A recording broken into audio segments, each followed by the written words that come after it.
नमस्कार मंडळी. आजच्या या रम्य संध्याकाळी आपणा सर्वचं आत्रेकट्ट्याच्या वतीनं मनपूर्वक स्वागत करतो. आजचा आपला विषय अतिशय अध्यात्माचा विषय आहे. खरं म्हणजे श्रीमद आद्य शंकराचार्य त्यांचं जीवन, तत्वज्ञान व कार्य या विषयावर आपण आजचा विषय ठेवलेला आहे. आजच्या आत्रेकट्ट्यावर विविध विषयावर व्याख्याने ठेवले जातात, आपणा सर्वांनाच माहीत आहे. त्यातलाच हा एक भाग. आणि आजचे आपले व्याख्याते आहेत सर्वांनाच परिचयाचे श्रीकांत पटवर्धन साहेब. ते इथं आपल्यात आलेले आहेत. मी पटवर्धन साहेबांना विनंती करतो का स्थानापन्न व्हावं.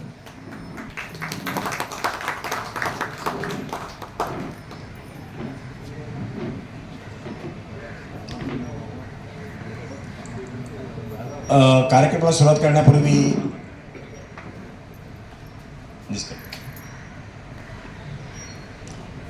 पटवर्धन साहेबांना आपण सगळंच ओळखताय. यापूर्वी त्यांचे आपले 3-4 व्याख्यानं इथे झालेले आहेत, त्यामुळे त्यांची विशेष ओळख करून द्यायचा मी वेळ घालवणार नाही आहे.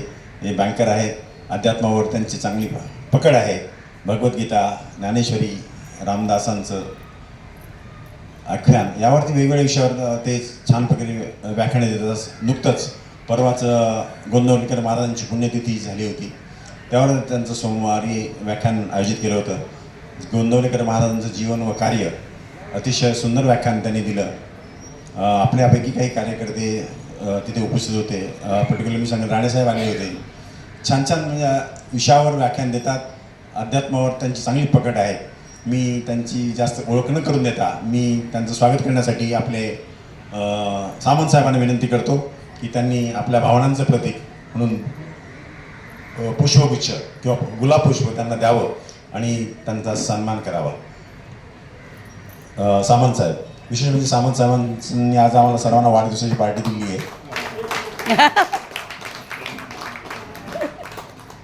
त्यांनाही वाढदिवसाच्या मनपूर्वक शुभेच्छा देतो. आणि जास्त वेळ न घेता मी पटवर्धन साहेबांना विनंती करतो की त्यांनी आपल्या या आजच्या व्याख्यानास सुरुवात करावी. श्रीमद आद्य शंकराचार्य जीवन, तत्वज्ञान व कार्य. धन्यवाद.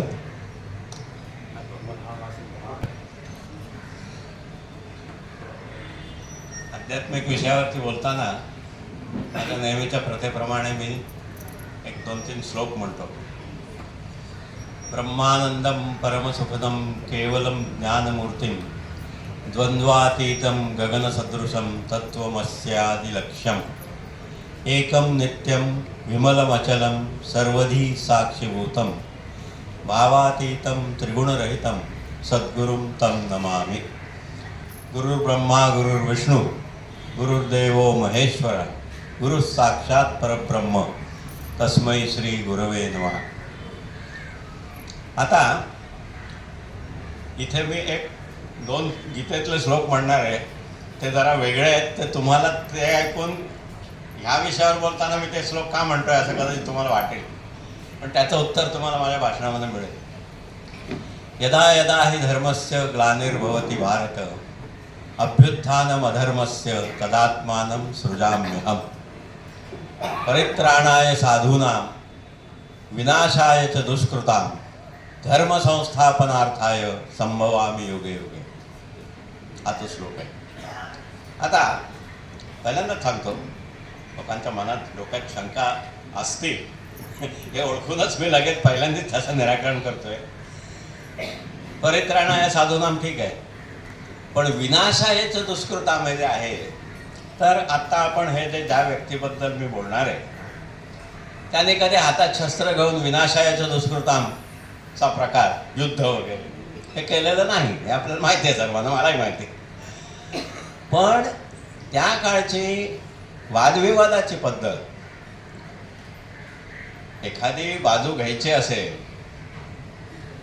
वादसंबंधी विषयांमध्ये, धर्मसंबंधी, अध्यात्मविषयक वगैरे असं, आता आपण ते बघणार आहोत. धर्मसंस्थापना हे मुख्य कार्य आहे. तर त्याच्यामध्ये त्यावेळेचे जे वादविवाद होते ते युद्धापेक्षा कमी नव्हते. आणि जसं मी मागे पहिल्या बाजीरावाबद्दल माझं व्याख्यान झालं आहे, पहिला बाजीराव हा जगातला अजेय योद्धा म्हणून ओळखला जातो.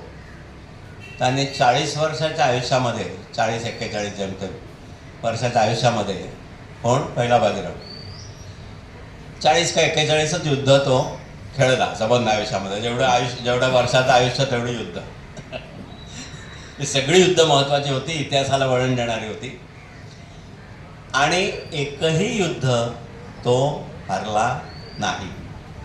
हे भाग्य आपण ज्यांना जगज्जेता म्हणतो, असे अलेक्झांडर किंवा नेपोलियन बोनापार्ट वगैरे, अशा लोकांच्या सुद्धा नशिबी आलेलं नाही. बाजीराव हा एकमेव योद्धा असा आहे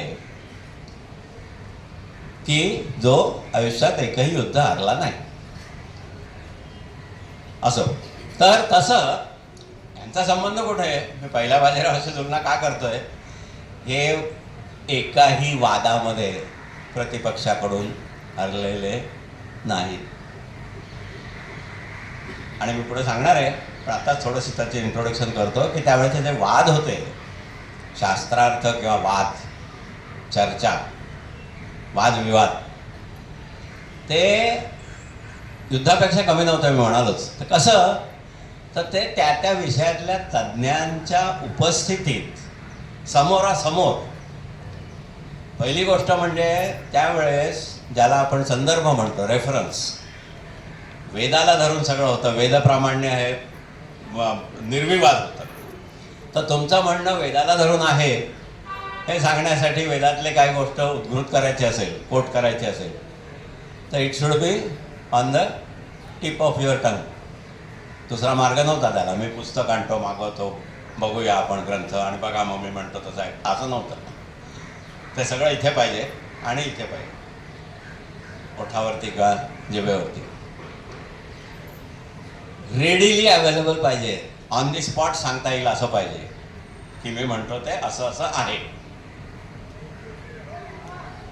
तर एवढी त्यांची तयारी होती.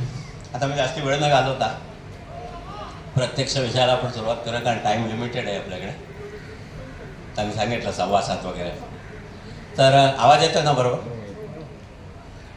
तर आता पहिलं, लौकिकार्थाने जीवन. लौकिकार्थाने जीवन. एक दुर्दैवाची गोष्ट अशी, जाता जाता मी सांगतो, आमच्याकडे विरंगुळा केंद्रामध्ये याच विषयावर माझं व्याख्यान झालं, तेव्हा आमच्या अध्यक्ष डॉक्टर विनय लोंढे, त्यांनी बोलताना त्यांनी थोडंसं इंट्रोडक्टरी बोलायचं असं ठरलं होतं. बोलताना त्यांनी हळूच, बोलायच्या आधीच हळूच माझ्याकडे येऊन त्यांनी सांगितलं प्रांजळपणे की पटवर्धन, मला बोलायचं आहे, पण मला आद्य शंकराचार्य या विषयावरती काही फारशी माहिती मिळू शकली नाही. मी म्हटलं एक्झॅक्टली हेच आहे, म्हटलं हीच परिस्थिती आहे आणि याच्यावरच मी बोलणार आहे, किंबहुना म्हणूनच मी बोलणार आहे. तर तुम्ही हेच सांगा म्हटलं. मग तिथून मी पुढे चालू करतो. तर अशी परिस्थिती आहे. आता आपण 2025 मध्ये आहोत. सध्याच्या काळामध्ये, सध्याच्या काय अलीकडच्या काही वर्षाच्या, इंग्रज आले, मग स्वातंत्र्य मिळालं, स्वातंत्र्यानंतर एवढी वर्ष झाली, हा जो सगळा काळ आहे याच्यामध्ये परिस्थिती अशी आहे की हिंदू धर्म आजकाल जरा बरे दिवस आलेत असं म्हणतात. मी म्हणे तो वादाचा विषय आहे, ते असू दे. तर हिंदू धर्म म्हटल्यावरती ख्रिश्चॅनिटी आणि इस्लाम हे दोन जगातले सध्या पहिल्या 2 क्रमांकावरचे, त्यांच्यामध्ये वरती खाली होत असतं जरा. कधी हा पहिला असतो, कधी तो दुसरा, असं चालू असतं. हिंदू धर्म 3ऱ्या क्रमांकावर आहे. पण ख्रिश्चॅनिटी म्हटली की जीसस क्राइस्ट, आणि इस्लाम म्हटला की मोहम्मद पैगंबर, हे जे आहे, पुन्हा त्यांचं बायबल, एकमेव आणि सुप्रीम ऑथॉरिटी बायबल. ख्रिश्चॅनिटी काय आहे? तर बायबल. इस्लाम कुराण किंवा हडीत वगैरे, इतर काही 2-4, पण कुराण मुख्य. मोहम्मद पैगंबराला जे साक्षात ईश्वराकडून त्याला ते आलं असं म्हणतात, आणि मग त्यानंतर कोणीतरी ते लिहून काढलं, ते कुराण. धर्म संस्थापक ज्यांनी त्या धर्माची स्थापना केली, आणि धर्मग्रंथ, या 2 मुद्द्यांवरती आपल्या हिंदूंची अगदी केविलवाणी स्थिती आहे. सुशिक्षित लोकांना सुद्धा पटकन असं काही सांगता येत नाही. उलटं त्यांना हे माहिती असतं की आपल्याला एक असा धर्मग्रंथ नाही, भगवद्गीता सगळे मानतात असं नाही, कोणी हे मानतो कोणी ते मानतो, काही सगळा थोडक्यात म्हणजे सगळा सावळा गोंधळ आहे. धर्माला संघटित स्वरूप नाही, एक ऑथॉरिटेटिव्ह ऑथेंटिक असा एखादा ग्रंथ नाही, आणि संस्थापक नाही. पत्ताच नाही. संस्थापक कोण? हिंदू धर्माचा संस्थापक कोण? कैक ऋषीमुनी झालेत, कैक ऋषी झालेत, कैक विद्वान झालेत, आचार्य झालेत. संस्थापक कोण? तर मी आता तिकडे येणार आहे आणि माझ्या भाषणाच्या ओघात मी तुम्हाला सांगणार आहे की धर्मग्रंथ आपले कोणते मुख्य आणि ह्या आद्य शंकराचार्यांचा रोल त्याच्यामध्ये काय आहे. आपल्या धर्माला किंचितसं का होईना, किंचितसं संघटित स्वरूप देणं. एक बा हिंदू धर्म म्हणजे अमुक अमुक असं, मला माफ करा एका हातात माईक असल्यामुळे मी दोन्ही हाताने हे करू शकत नाही, स्टँड असा जोर झालं असतं. एनिवे असू दे काय करू, मी गंमत केली. तर थोडंसं संघटित स्वरूप देणं आणि जे ग्रंथ आहेत महत्त्वाचे त्याच्यावरती भाष्य हे सगळ्या गोष्टी आद्य शंकराचार्याने केल्या. त्यामुळे माझ्या मते मी असं तिकडे आमचं भाषण झालं होतं विरंगुळा केंद्रात, तेव्हा मी असं विधान केलं होतं की माझ्या मते ह्या व्यक्तीला जिच्यावरती आज मी बोलतोय त्या व्यक्तीला सध्या जो हिंदू धर्म म्हणून ओळखला जातो, सनातन धर्म किंवा हिंदू धर्म, त्याचे संस्थापक मानायला सुद्धा हरकत नाही असं माझं मत आहे. कारण सध्याचं स्वरूप त्याला जे आहे ते त्यांनी दिलेलं आहे. हे कसं ते मी आता सांगणार आहे. आता आपण लौकिक अर्थाने जीवन हा जो पहिला मुद्दा आहे, हे शंकराचार्य कोण होते, काय, पुढे जन्म कधी, मृत्यू कधी वगैरे काय काय केलं ब्रॉडली, तिकडे आपण येऊया. इसवी सन 775 ते 807 किती? फक्त 32 वर्षाचं आयुष्य. फक्त 72 असतं तर काहीतरी भलतंच झालं असतं. 32 वर्षाचं फक्त आयुष्य. 775 ते 807, 25 आणि 7 एवढ्याशा आयुष्यामध्ये आता मी सांगणार आहे की 1.25 ते 1.5 तासामध्ये त्याने केलेल्या सगळ्या गोष्टी कव्हर करता येतील असं बिलकुल नाही आहे, बिलकुल नाही. So many things are going to be left out. मी फक्त महत्त्वाच्या तेवढ्याच सांगू शकतो. एवढं प्रचंड कार्य या माणसाने केलं आहे 32 वर्षाच्या आयुष्यामध्ये. 775 केरळमध्ये नंबूदिरी ब्राह्मण म्हणून, नंबूदिरी साऊथ इंडियन्सना माहिती असेल, नंबूदिरी का नंबूदिरी, नंबूदिरी पाद होते ना चीफ मिनिस्टर, त्या नंबूदिरी ब्राह्मण कुटुंबामध्ये कालडी नावाच्या गावी या व्यक्तीचा जन्म झाला. शिवगुरु विद्याधिराज हे वडील आणि सती उर्फ अंबिका ही आई, यांच्या पोटी या महान व्यक्तीचा जन्म झाला की ज्यांच्यामुळे आज हिंदू धर्म ज्या स्वरूपात आपल्याला उपलब्ध आहे, जे काय आपण हिंदू धर्माबद्दल जाणतोय, ज्या हिंदू धर्माची आधुनिक जगाला ओळख डॉक्टर सर्वपल्ली राधाकृष्णन याने आपल्या अप्रतिम इंग्रजीमध्ये जगाला करून दिली, तो जो हिंदू धर्म आहे त्याच्यात त्यांनी जे उद्गार काढले ते मी आता उगागाने येतं म्हणून आधीच आलं म्हणून मी सांगतोय. आधुनिक इंग्रजीमध्ये आधुनिक जगाला सुशिक्षितांच्या ऑक्सफर्ड सारख्या विद्यालयातून त्यांच्या ती एक गंमतच आहे. ते MA झाले त्यावेळेच्या मद्रास युनिव्हर्सिटीमधून. कोण? डॉक्टर सर्वपल्ली राधाकृष्णन. थोडंसं विषयांतर होत आहे पण ते ठीक आहे, ते ह्याला विषयाला जोडतोय मी बरोबर. ते मला भान आहे मी काय बोलतोय. MA झाल्यावरती त्यावेळेचा तो काळ ब्रिटिशांच्या ह्याच्यातला, त्यांना कोणीतरी सहज सजेस्ट केलं त्यावेळेची संबंध जगाची बौद्धिक किंवा शैक्षणिक राजधानी म्हणता येईल असं सर्वोच्च टॉप मोस्ट ऑक्सफर्ड. आता कोणीतरी सजेस्ट केलं त्यांच्या मित्रांपैकी किंवा नातेवाईकांपैकी की तू आता ऑक्सफर्डला जाऊन पुढचं शिक्षण घे. ऑक्सफर्ड असं म्हणून ते 1-2 सेकंद ते स्तब्ध झाले. कोण? डॉक्टर सर्वपल्ली राधाकृष्णन. आणि मग म्हणाले अत्यंत आत्मविश्वासानं, काय जबरदस्त आत्मविश्वास आहे, तर म्हणाला Oxford, if I go there, if I go to Oxford, it will be for teaching them, not studying. MA झालेल्या तरुणाचा काय वय असेल तेव्हा? 20, 22, 25 असं असेल काहीतरी.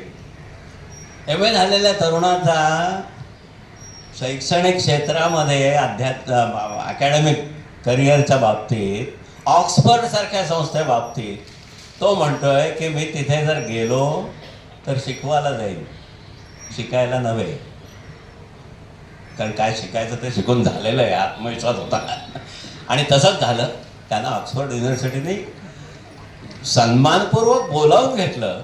एक कुठली ती सीट आहे ते आता मी आठवत नाही मला, एक कोणीतरी प्रोफेसरच्या नावाने असतं ना, अमुक याचं अध्यासन किंवा अमुक सीट म्हणून, तिथे त्यांना बोलावून घेतलं to teach Indian philosophy rather. आणि तिथे त्यांनी an idealist view of life, पुढे याचं झालं नामकरण हिंदू व्ह्यू ऑफ लाईफ, आणि पुढे ते झालं हिंदू वे ऑफ लाईफ, ज्याच्यावर सुप्रीम कोर्टाने अलीकडे शिक्कामोर्तब केलेलं आहे की हिंदू हा तशा अर्थाने धर्म नाही आहे. It is not a religion in the ordinary sense of the word, it is a way of life. हे राधाकृष्णनांचे शब्द आहेत ओरिजिनल. आणि नंतर त्याने इंडियन फिलॉसॉफीवरचे त्यांचे प्रसिद्ध द्विखंडात्मक ग्रंथ on Indian philosophy volume 1, volume 2 हे जगाला दिले. त्याच्यामध्ये हा जो हिंदू धर्म आहे, ज्याला आता आपण बघणार आहोत की शंकराचार्याने व्यवस्थित स्वरूप दिलं, त्याच्याबद्दल डॉक्टर राधाकृष्णन म्हणतात की ते एखाद्या स्टोन वॉलची उपमा देतात. स्टोन वॉल, चिरेबंदी वाडा असतो ना, दगडी भिंती, त्या चिऱ्यांना शतकानं शतकं गेली, सहस्त्रकं गेली, युगं गेली, तर काही फरक पडत नाही. तशी उपमा त्यांनी ह्या हिंदू धर्माला दिली आहे. सनातन वैदिक धर्म जो आपण म्हणतो त्याला त्यांनी तशी उपमा दिली आहे. 4 ब्रह्मवाक्य, ब्रह्मसूत्र नव्हे, ब्रह्मसूत्र वेगळी, ब्रह्मवाक्य ती 4 वेदांमधून घेतलेली आहेत असं म्हणतात. अहम ब्रह्मास्मी, तत्त्वमसी, अयम आत्मा ब्रह्म आणि सर्वम कल्विदम ब्रह्म. साध्या सोप्या मराठीमध्ये त्याचा अर्थ सांगतो तुम्हाला. मी स्वतः ब्रह्म आहे, तू तेच आहेस, ते तत्त्वम असी, तू तेच आहेस. मी स्वतः ब्रह्म आहे, तू तेच आहेस. हा आत्मा ब्रह्म आहे, आणि हे सर्व विश्व ब्रह्म आहे. शंकराचार्यांचं तत्वज्ञान थोडक्यात म्हणजे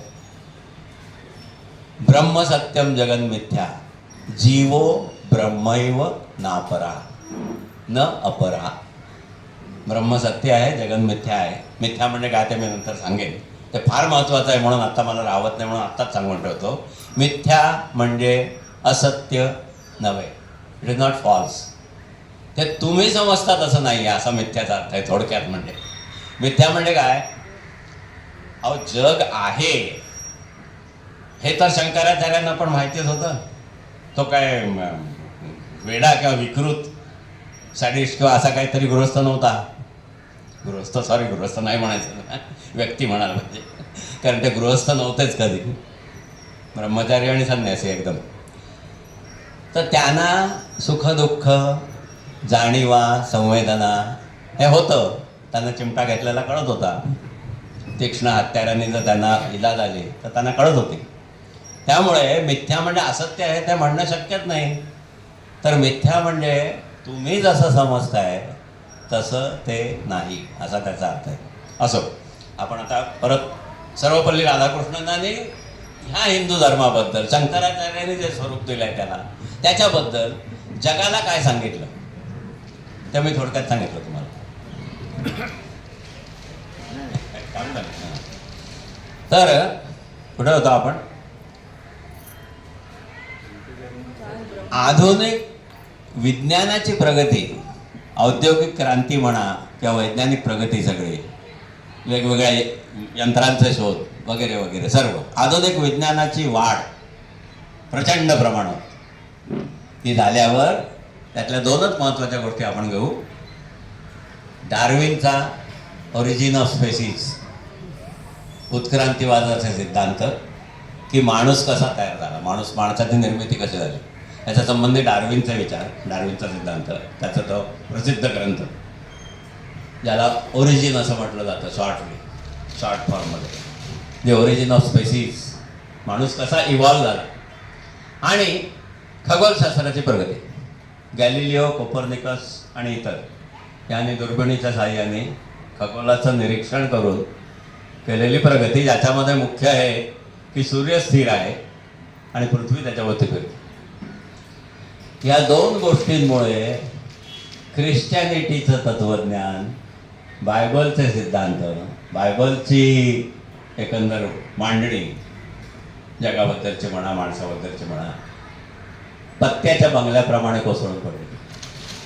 दॅट इज हिस्ट्री. मी काय कॉन्ट्रोवर्शियल विधान करतो असं काही नाही, सर्वांना आहे माहिती, ख्रिश्चनांना पण माहिती.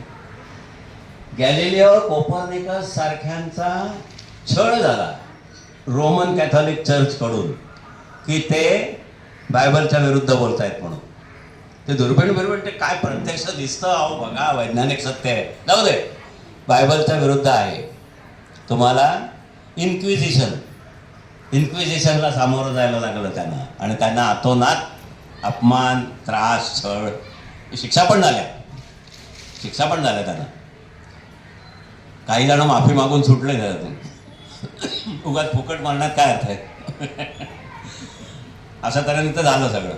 त्याच्या उलट आपल्याकडे आता हे सिद्धांत तर सोडूनच द्या तुम्ही, सूर्य स्थिर आहे आणि पृथ्वी त्याच्यावरती भरते अशा अर्थाच्या ज्ञानेश्वरीमध्ये उभे आहे. आपल्याकडे ही वैज्ञानिक सत्य आधीपासून माहिती होती.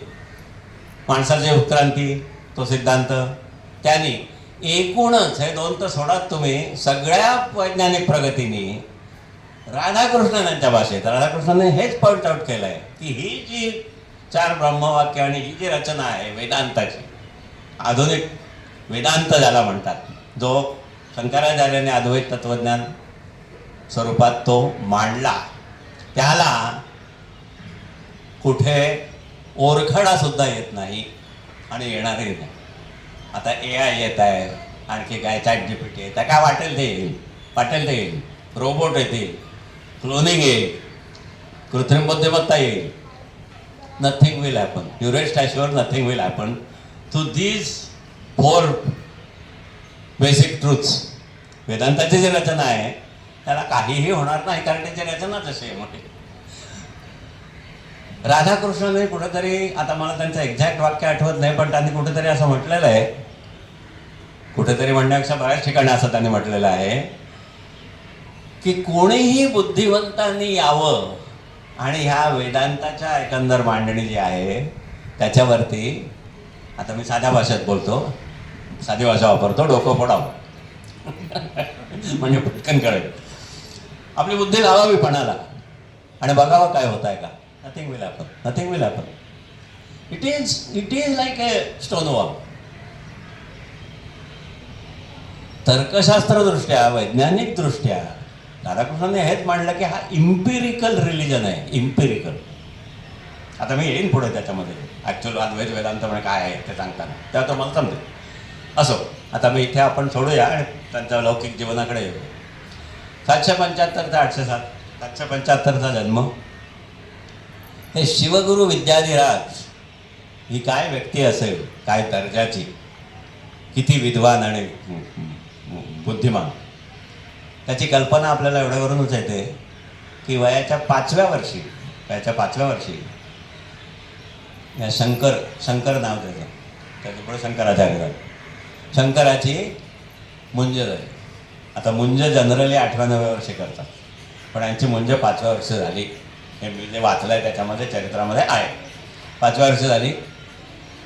सॅक्रेड थ्रेड सेरेमनी, की ज्याच्यातून त्याला मग ब्राह्मण मानलं जातं, ब्राह्मणाचा दर्जा त्याला प्राप्त होतो आणि त्याला गुरुगृही जाऊन शिकायचं वगैरे ही पात्रता त्याला प्राप्त होते. तर सॅक्रेड थ्रेड सेरेमनीच्या सुमारास त्या बेतात हे जे शंकर होते 5 वर्षाचा मुलगा, त्याला आता तुम्ही माझ्या भाषणामध्ये काही धक्क्यांवर धक्के तुम्हाला मिळणार आहेत. त्यांचं लौकिक अर्थाने जीवन सांगताना अनेक धक्के तुम्हाला मिळणार आहेत. त्यातला पहिला धक्का मी देतो आता, की at the age of 5 he had all the 4 Vedas मुखोद्गत त्यांना होते. हे this is called child prodigy, ज्याला म्हणतात ना, चाइल्ड प्रोडिजी, किंवा गीतेच्या 6व्या अध्यायातलं जे वर्णन आहे योगभ्रष्टाचं. आता हे योगभ्रष्ट होते की नाही की आपल्याला माहिती नाही, त्या अवतारी पुरुषच होते, योगभ्रष्ट नसणार. पण अशी ज्या व्यक्ती असतात त्यांच्या संबंधी 6व्या अध्यायामध्ये वर्णन करणारे श्लोक आहेत की तेथ तो अशा शुचीनाम श्रीमताम गेहे, शुची साधनवंतांच्या घरी जन्मास येत असे.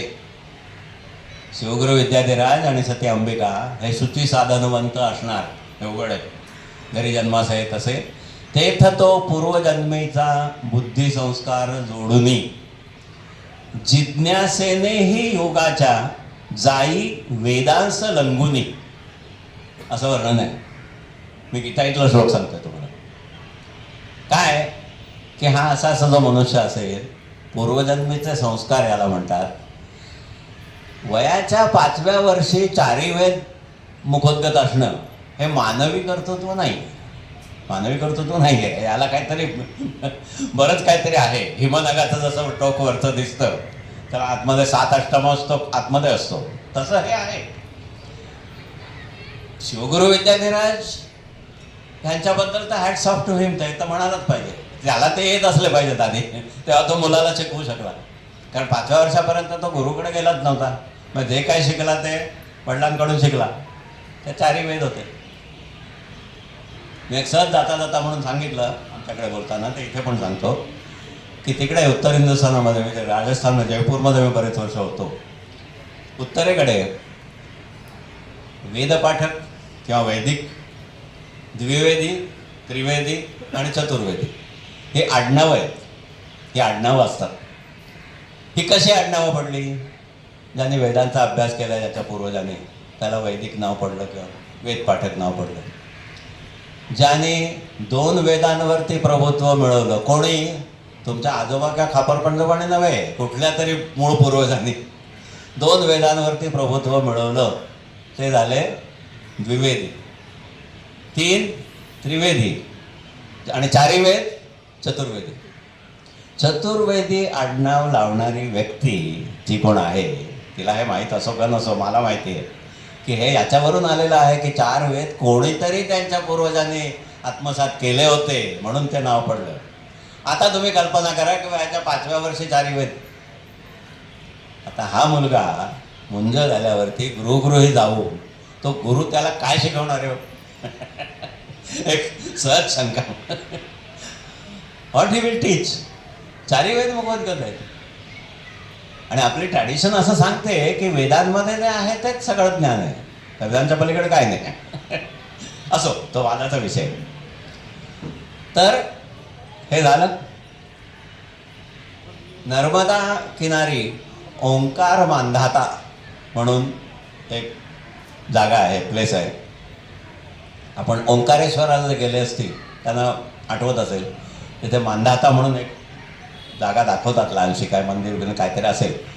पण यांच्या काळामध्ये 775 म्हणजे 5व्या वर्षी म्हणजे 780 वगैरे जर आपण त्या काळामध्ये नर्मदा किनारी जंगलामध्ये ओंकार मांधाता नावाच्या ठिकाणी एका गुहेमध्ये यांचं वास्तव्य असायचं. कोण?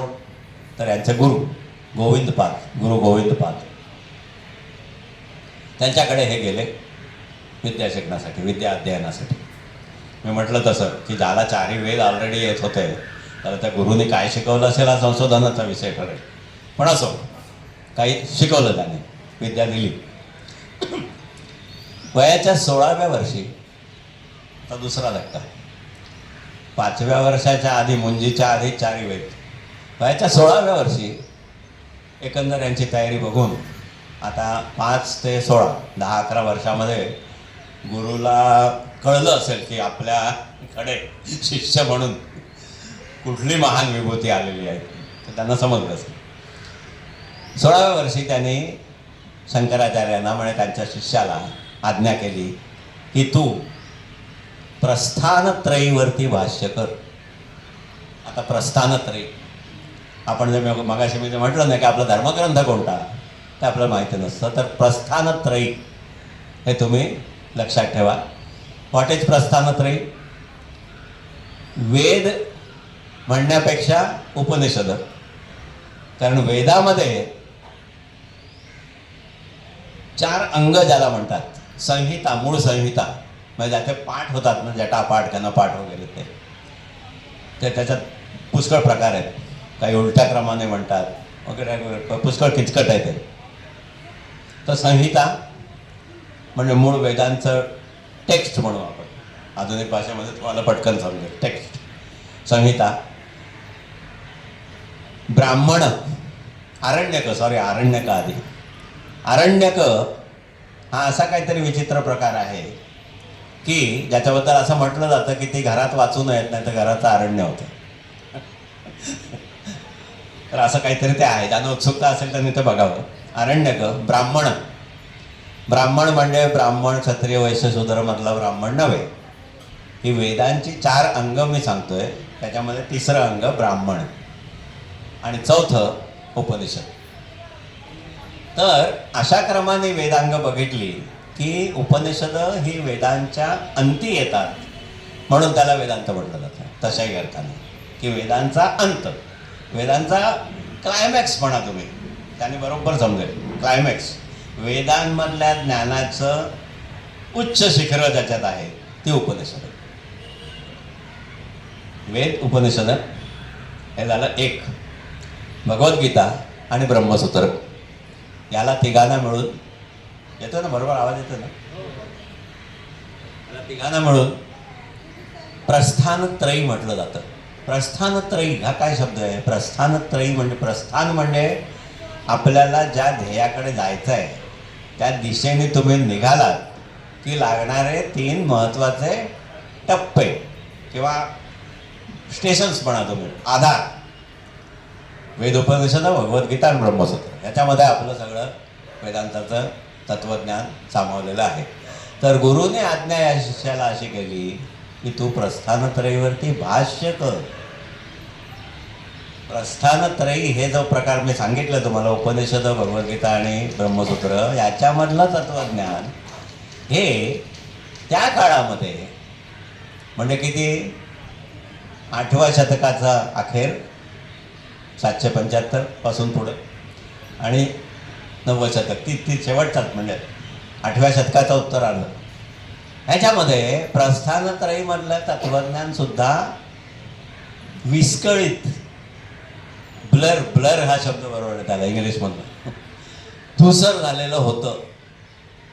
तर गुरु गोविंदपादांची आज्ञा यांना अशी की तू ते त्याच्यावर भाष्य कर. भाष्य म्हणजे काय?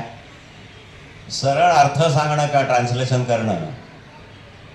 उपनिषदांची भाषा फार वेगळी होती, आधुनिक संस्कृतमध्ये त्याला आणणं हे सरळ झालं, हे एका तऱ्हेने भाषांतरच झालं. तर तसं नव्हे, भाष्य म्हणजे त्याची व्यवस्थित मांडणी करून सूत्रबद्ध रूपाने ते ठेवणं आपल्या पुढे. मग थोडक्यात म्हणजे असं म्हणता येईल की आज आपल्याला, आज प्रस्थानत्रयी ज्या स्वरूपात उपलब्ध आहे तिचं श्रेय आद्य शंकराचार्यांना जातं.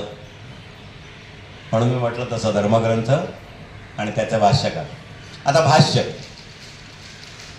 भाष्यकारात आहे वाट पुसतू असा शब्द ज्ञानेश्वरीमध्ये, अशी उभी ज्ञानेश्वरीमध्ये आहे. एकदा काय मला वाटतं 2-3 वेळा असेल. भाष्यकारात आहे वाट पुसतू, याचा अर्थ काय आहे की मी भगवद्गीतेचा जो अर्थ मी लावतोय किंवा मांडतोय तो मी भाष्यकारात आहे. हां, त्याच्यामध्ये एक सांगायला पाहिजे तुम्हाला, भाष्यकार म्हणताना त्याचा अर्थ 99%, 99.999, 100% आदिशंकराचार्य किंवा आद्य शंकराचार्य हे आपल्या भाषणाचा विषय. हेच असतात हे तुम्ही पक्क मनात करून ठेवा. भाष्यकार म्हणजे शंकर, आदिशंकर. बाकी रामानुज, वल्लभाचार्य, मध्वाचार्य असे 4-5 आचार्य आहेत म्हणजे ते वेल नोन आहेत आणि त्यांनी वेगवेगळ्या पंथांची स्थापना केलेली आहे. मध्वाचार्य हे द्वैती होते, द्वैत, विशिष्टाद्वैत वगैरे.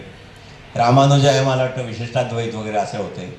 वल्लभाचार्य हे पुष्टी मार्ग ज्याला म्हणतात, भक्ती मार्ग, भक्ती संप्रदाय, पुष्टी, त्याचे आचार्य होते. तर जेव्हा भाष्यकार किंवा आचार्य जेव्हा म्हटलं जातं तर त्याचा अर्थ आद्य शंकराचार्य हाच असतो आणि तोच घेतला जातो आणि तोच बरोबर आहे. इतकं त्याने ती भाष्य जी त्यांनी केले ना ह्या 3 प्रकारांवर, ग्रंथांवर, भगवद्गीता, ब्रह्मसूत्र आणि उपनिषद. उपनिषद असंख्य आहेत, उपनिषद असंख्य आहेत. त्यातल्या 11 उपनिषदांवर शंकराचार्यांनी भाष्य त्यांच्या गुरुच्या आज्ञेनुसार केलं. ती कोणती? ईश केन कठ प्रश्न, ही पहिली 4 झाली. मुंडक मांडुक्य, तैत्तिरीय ऐतरेय, छांदोग्य बृहदारण्यक, 6-4 10 झाले. आणि श्वेताश्वतर, ही 11 उपनिषद. 11 उपनिषदांवरती शंकराचार्यांचं भाष्य उपलब्ध आहे.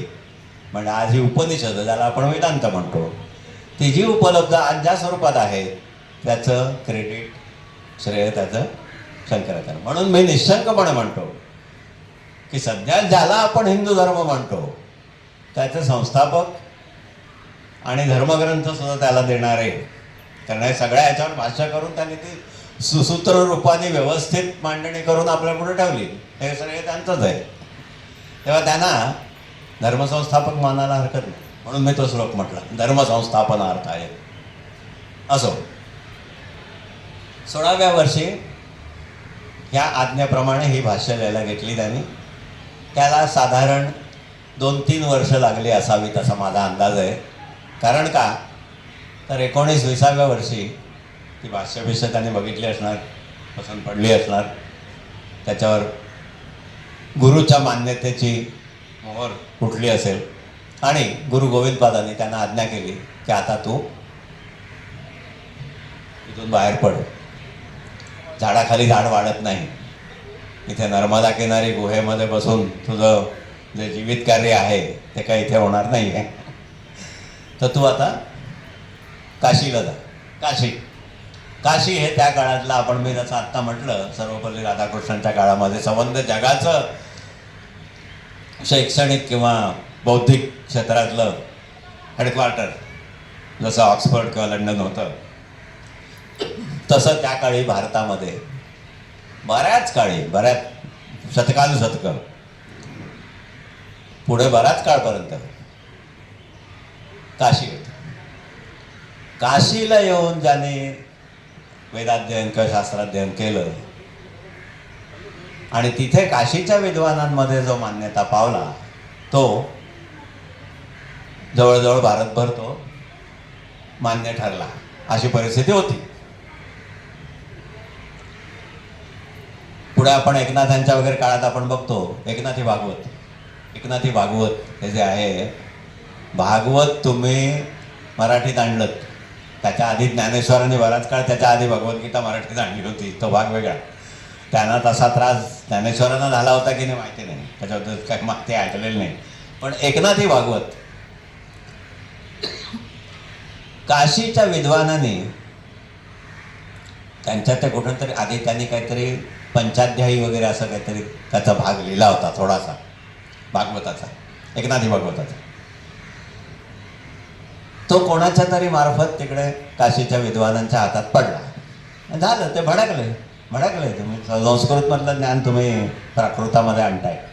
मराठी त्यांच्या खिचगंठीतही नव्हतं. मराठी म्हणजे प्राकृत, एनिथिंग अदर दॅन संस्कृत म्हणजे प्राकृत. तर प्राकृतमध्ये तुम्ही ज्ञान आणताय म्हटल्यावरती ते खवळले. त्याची ती धर्मसभा वगैरे झाली, त्याच्यामध्ये निर्णय झाला की हे चुकीचं आहे, पाप आहे, गुन्हा आहे. आणि त्याला शिक्षा म्हणून त्या भागवताचे हस्तलिखित गंगेत बुडवण्याची शिक्षा झाली. ही परिस्थिती एकनाथांच्या वेळेस होती. आपण आता बोलतोय तो शंकराचार्यांचा काळ. पुढे ती स्टोरी माहिती असेल सर्वांना की ती बुडवण्याची आज्ञा झाली, त्याप्रमाणे ते बुडवायला गेले. त्या गंगेतून साक्षात गंगामातेचा हात वरती आला आणि ते झेललं गेलं की ते नाही बुडवायचं नाही आहे. ते हा प्रकार बघितल्यावरती ते सगळे विद्वानांची तोंड बघण्यासारखे झाली. आणि मग पुढे ते एवढे प्रभावित झाले, त्यांनी ते ऐकलं सगळं, त्याचं ट्रान्सलेशन वगैरे, आणि ते एवढे प्रभावित झाले की काशीमध्ये एकनाथी भागवताची, त्या ग्रंथाची हत्तीवरून मिरवणूक निघाली. मग ते मान्य झालंय, चांगलं आहे म्हणून. असो, आपण कुठे होतो की काशीमध्ये येऊन ह्यांनी एकामागून एक विद्वानांना, ह्याने त्या सगळ्या हे जे मी सांगितलं आहे प्रस्थानत्रयीवर भाष्य वगैरे, ते वेदांतामध्ये यांनी वेगवेगळे द्वैत, विशिष्टाद्वैत, शुद्धाद्वैत आणि केवल अद्वैत, शंकराचार्यांना ज्याचं क्रेडिट पूर्णपणे जातं तो पंथ किंवा ती विचारधारा म्हणजे केवलाद्वैत. त्याने केवलाद्वैत पंथाची भक्कम स्थापना केली आणि त्याच्या बाजूने वादविवाद करून सर्व विद्वानांना त्याने एकामागोमाग एक जिंकलं. म्हणजे काय थोडक्यात, म्हणजे प्रस्थानत्रयीमधला हा भाग त्याने काढला, त्याच्यामध्ये केवलाद्वैतावरती भर दिला आणि त्याच्या बाजूने वादविवाद करून सर्वांना त्याचं प्रतिष्ठापना त्याची केली की सर्वांना ते मान्य करायला लागलं. आता काशी तर जिंकली. आता ह्याच्यामध्ये प्रतिस्पर्धी जे होते ते कोण होते? काशी जिंकल्यावरती त्यांना कोणीतरी सजेस्ट केलं की आता तुम्ही प्रयागला कुमारिल भट्ट एक इन द मिन टाईम एक सांगून ठेवतो की हे आपण 8व्या शतकाचा एंड, उत्तरार्ध आपण बघतोय, शंकराचार्यांचा काळ. त्याच्या आधी 6व्या शतकामध्ये भारतामध्ये जैन आणि बौद्ध ह्याच क्रमाने, 6व्या शतकामध्ये आधी जैन, महावीर जैन, आणि त्याच्यानंतर काही काळाने बौद्ध, गौतम बुद्ध ह्यांची हे पुढे आलेले होते, यांची स्थापना झाली होती. त्यातला जैन धर्म हा फारसा ॲग्रेसिव्ह ज्याला म्हणता येईल असा नव्हता. आपली मतं हिरिरीने प्रतिपादन करणं आणि त्याच्या बाजूला प्रतिपक्षाला खेचून आणणं वगैरे हा प्रकार जैनांमध्ये नव्हता. बौद्ध होते. तर ह्या मतांचं खंडन मेनली त्याने, जैनचा काही फारसा प्रश्न नाही कारण ते खंडन करायला ते पुढे येतच नव्हते म्हणून, दे वर नॉट ॲग्रेसिव्ह. बौद्ध होते, तर बौद्ध मताचं खंडन आज आपल्याला जगाच्या इतिहासाकडे नजर टाकली तर असं दिसतं की बौद्ध धर्म हा, त्याला लाईट ऑफ एशिया म्हणतात बौद्धाला, गौतम बुद्धाला. सिलोन, त्यावेळेचं सिलोन, आत्ताची श्रीलंकेपासून म्यानमार, चीन, जपान इथपर्यंत पसरलेला बौद्ध धर्म भारतात फारसा प्रभावी का नाही झाला? त्याचं कारण हे शंकराचार्य, कारण त्यांनी बौद्ध मताचं फार प्रभावीपणे खंडन केलं. बौद्धांचा मेन पॉईंट हा होता की यज्ञामध्ये पशुहत्या होत होती, त्याला त्या अहिंसेच्या भूमिकेतून त्या पशुहत्येला त्यांचा विरोध होता. यज्ञामध्ये पुष्कळ गैरप्रकार होतात, चांगले पशु मारले जातात वगैरे वगैरे, त्याला त्यांचा आक्षेप होता. त्या कारणाने ते बौद्ध मत प्रभावी झालं होतं. तर आणि ते सगळं त्याचं निराकरण त्यांनी कसं केलं, त्यांनी काय केलं आहे ना, ॲक्च्युली ही गंमत आहे मोठी.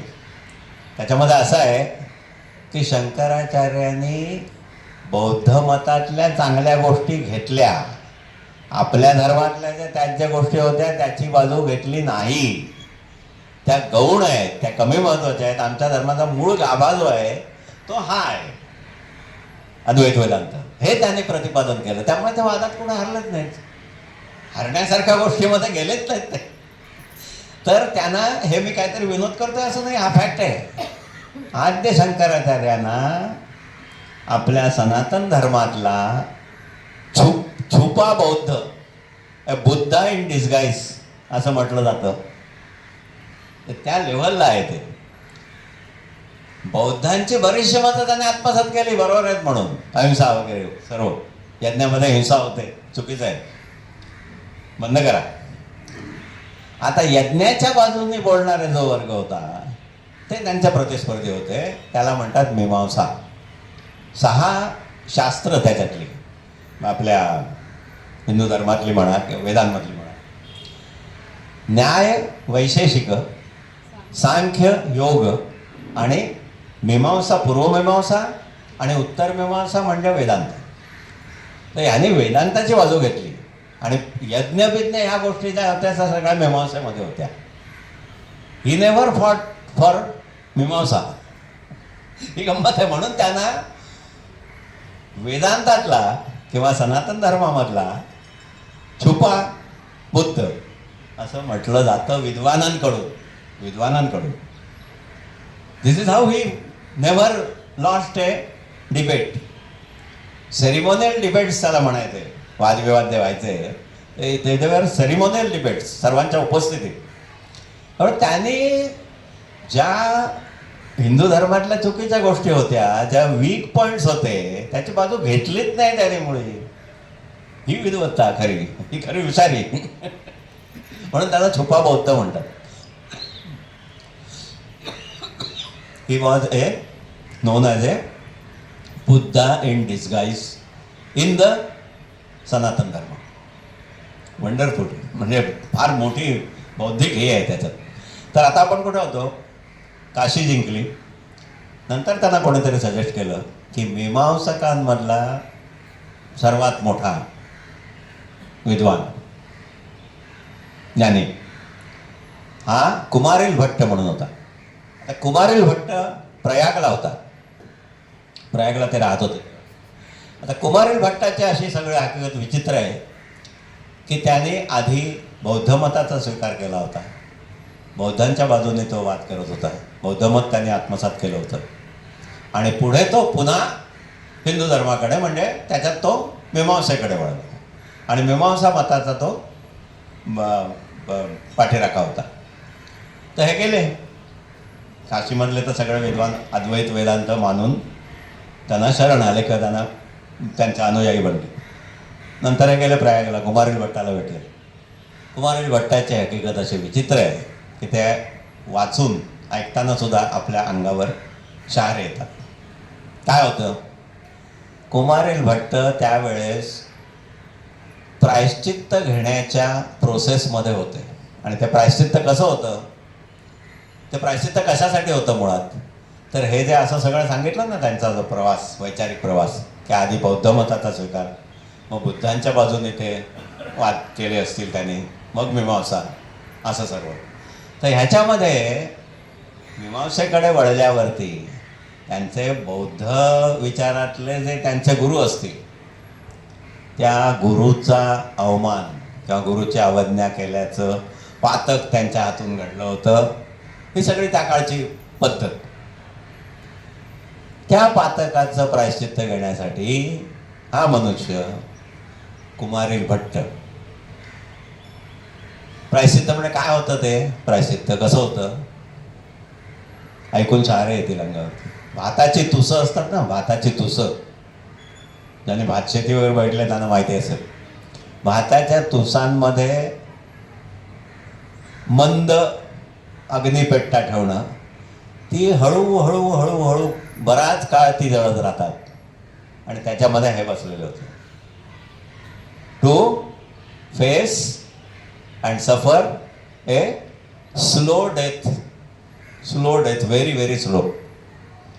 तुम्ही कल्पना करा, भाताची तुसं हळूहळू जळत त्यांच्या शरीराच्या जवळ येणार आणि ते भाजून त्याच्यामध्ये ते जाणार. तर शंकराचार्य आल्यानंतर कुमारिल भट्ट म्हणाले, तशा अवस्थेत त्यांचं हे वगैरे सर्व होतं शार्प व्यवस्थित. ते म्हणाले, बरोबर आहे तुमचं म्हणणं, मला तुमच्याशी वाद घालायला आवडला असता, पण हे बघा माझं हे असं चाललेलं आहे. मी या प्रायश्चित्ताच्या प्रोसेसमध्ये आहे, कारण माझ्याकडून गुरुची अवज्ञा किंवा अनादर घडला. तर तुम्ही, त्याचे 2 शिष्य होते, शबर स्वामी आणि मंडन मिश्रा. मंडन मिश्रा यांच्यापैकी कोण? शबर स्वामीशी त्यांचा वाद झाला की नाही आपल्याला माहिती नाही. तर मंडन मिश्रा हा त्यांचा पट्ट शिष्य होता. तुम्ही मंडन मिश्राकडे जा, माझ्या शिष्याकडे, तो तुमच्याशी वाद घाल. म्हणजे मीमांसेच्या बाजूने वेदांताच्या अद्वैत वेदांताच्या विरुद्ध हा तो घालील पात. नाव it brings us to Mandan Mishra. Mandan Mishra हे काय लेव्हलचं किंवा काय दर्जाचं प्रस्थ होतं त्याच्यासाठी मी फॉर्च्युनेटली मला ही माहिती आहे म्हणून मी ती देऊ शकतो. स्वातंत्र्यवीर सावरकरांनी अंदमानातल्या आपल्या वास्तव्यामध्ये त्या माझे जन्मठेप वगैरे याच्यामध्ये मंडन मिश्राचा उल्लेख केलेला आहे. कसा कसा ते मी सांगतो, त्याच्यावरून तुम्हाला मंडन मिश्रा ही काय चीज होती ते समजेल. अद्भुत आहे, अद्भुत आहे. सावरकर असं म्हणतात की जसं मंडन मिश्राच्या घराबद्दल असं बोललं जायचं की त्यांच्या घरामध्ये बाहेरच्या ओसरीवरती व्याच्यावर टांगलेल्या पिंजऱ्यांमध्ये जे सुखसारिका मैना, साळुंके आणि पोपट जे असायचे ते वेदांत वाक्य बोलत असायचे. ब्रह्मवाक्य, ब्रह्मास्मी वगैरे वगैरे. त्याच्यावरून ते घर ओळखलं जायचं की ह्याच्यात पिंजऱ्यातले पोपट वेदांताचे वाक्य बोलतायत, वेदांत बोलतायत, म्हणजे हे मंडन मिश्राचं घर आहे.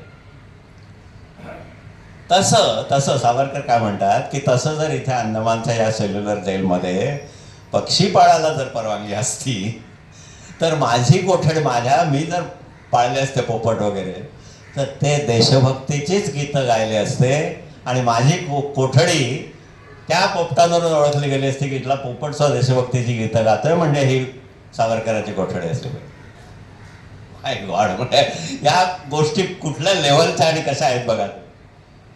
तिथे मला मंडन मिश्राचा उल्लेख मला स्वतःला पहिल्यांदा दिसला तर मला उत्सुकता निर्माण झाली मंडन मिश्रा हे काय असेल ते. नंतर आता मी हे जे वाचतोय त्याच्यामध्ये आपल्याला कळतं की मंडन मिश्रा हा काय प्रकार होता, काय दर्जाची ती व्यक्ती होती की ज्याच्या तुम्ही कल्पना इमॅजिन की घरात पाळलेले पोपट आणि मैदान साळुंक्या वेदांत बोलतात त्यांच्या भाषेत.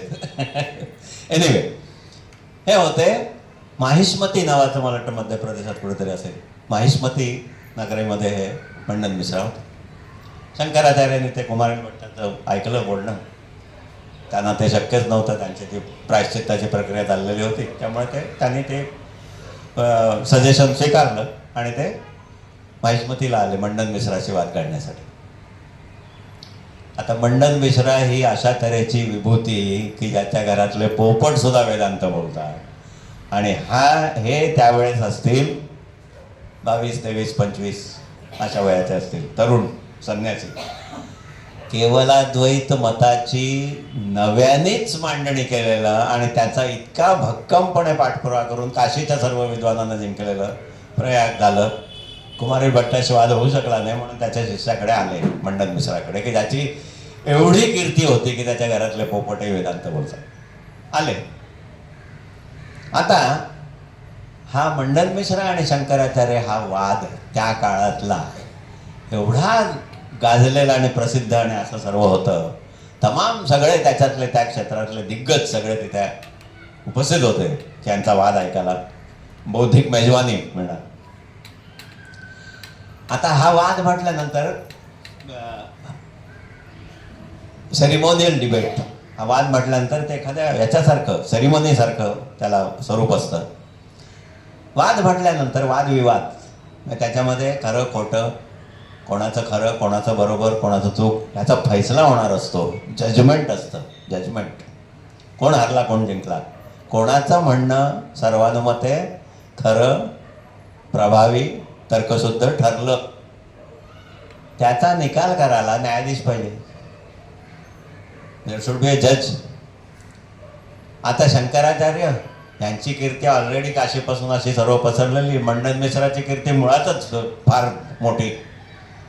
यांच्या वादामध्ये जज कोणाला नेमायचं हा फार मोठा पेच पडला. शेवटी सर्वानुमते असं ठरलं की या मंडन मिश्राची पत्नी उभय भारती हे तिचं नाव होतं, तिला न्यायाधीश करायचं.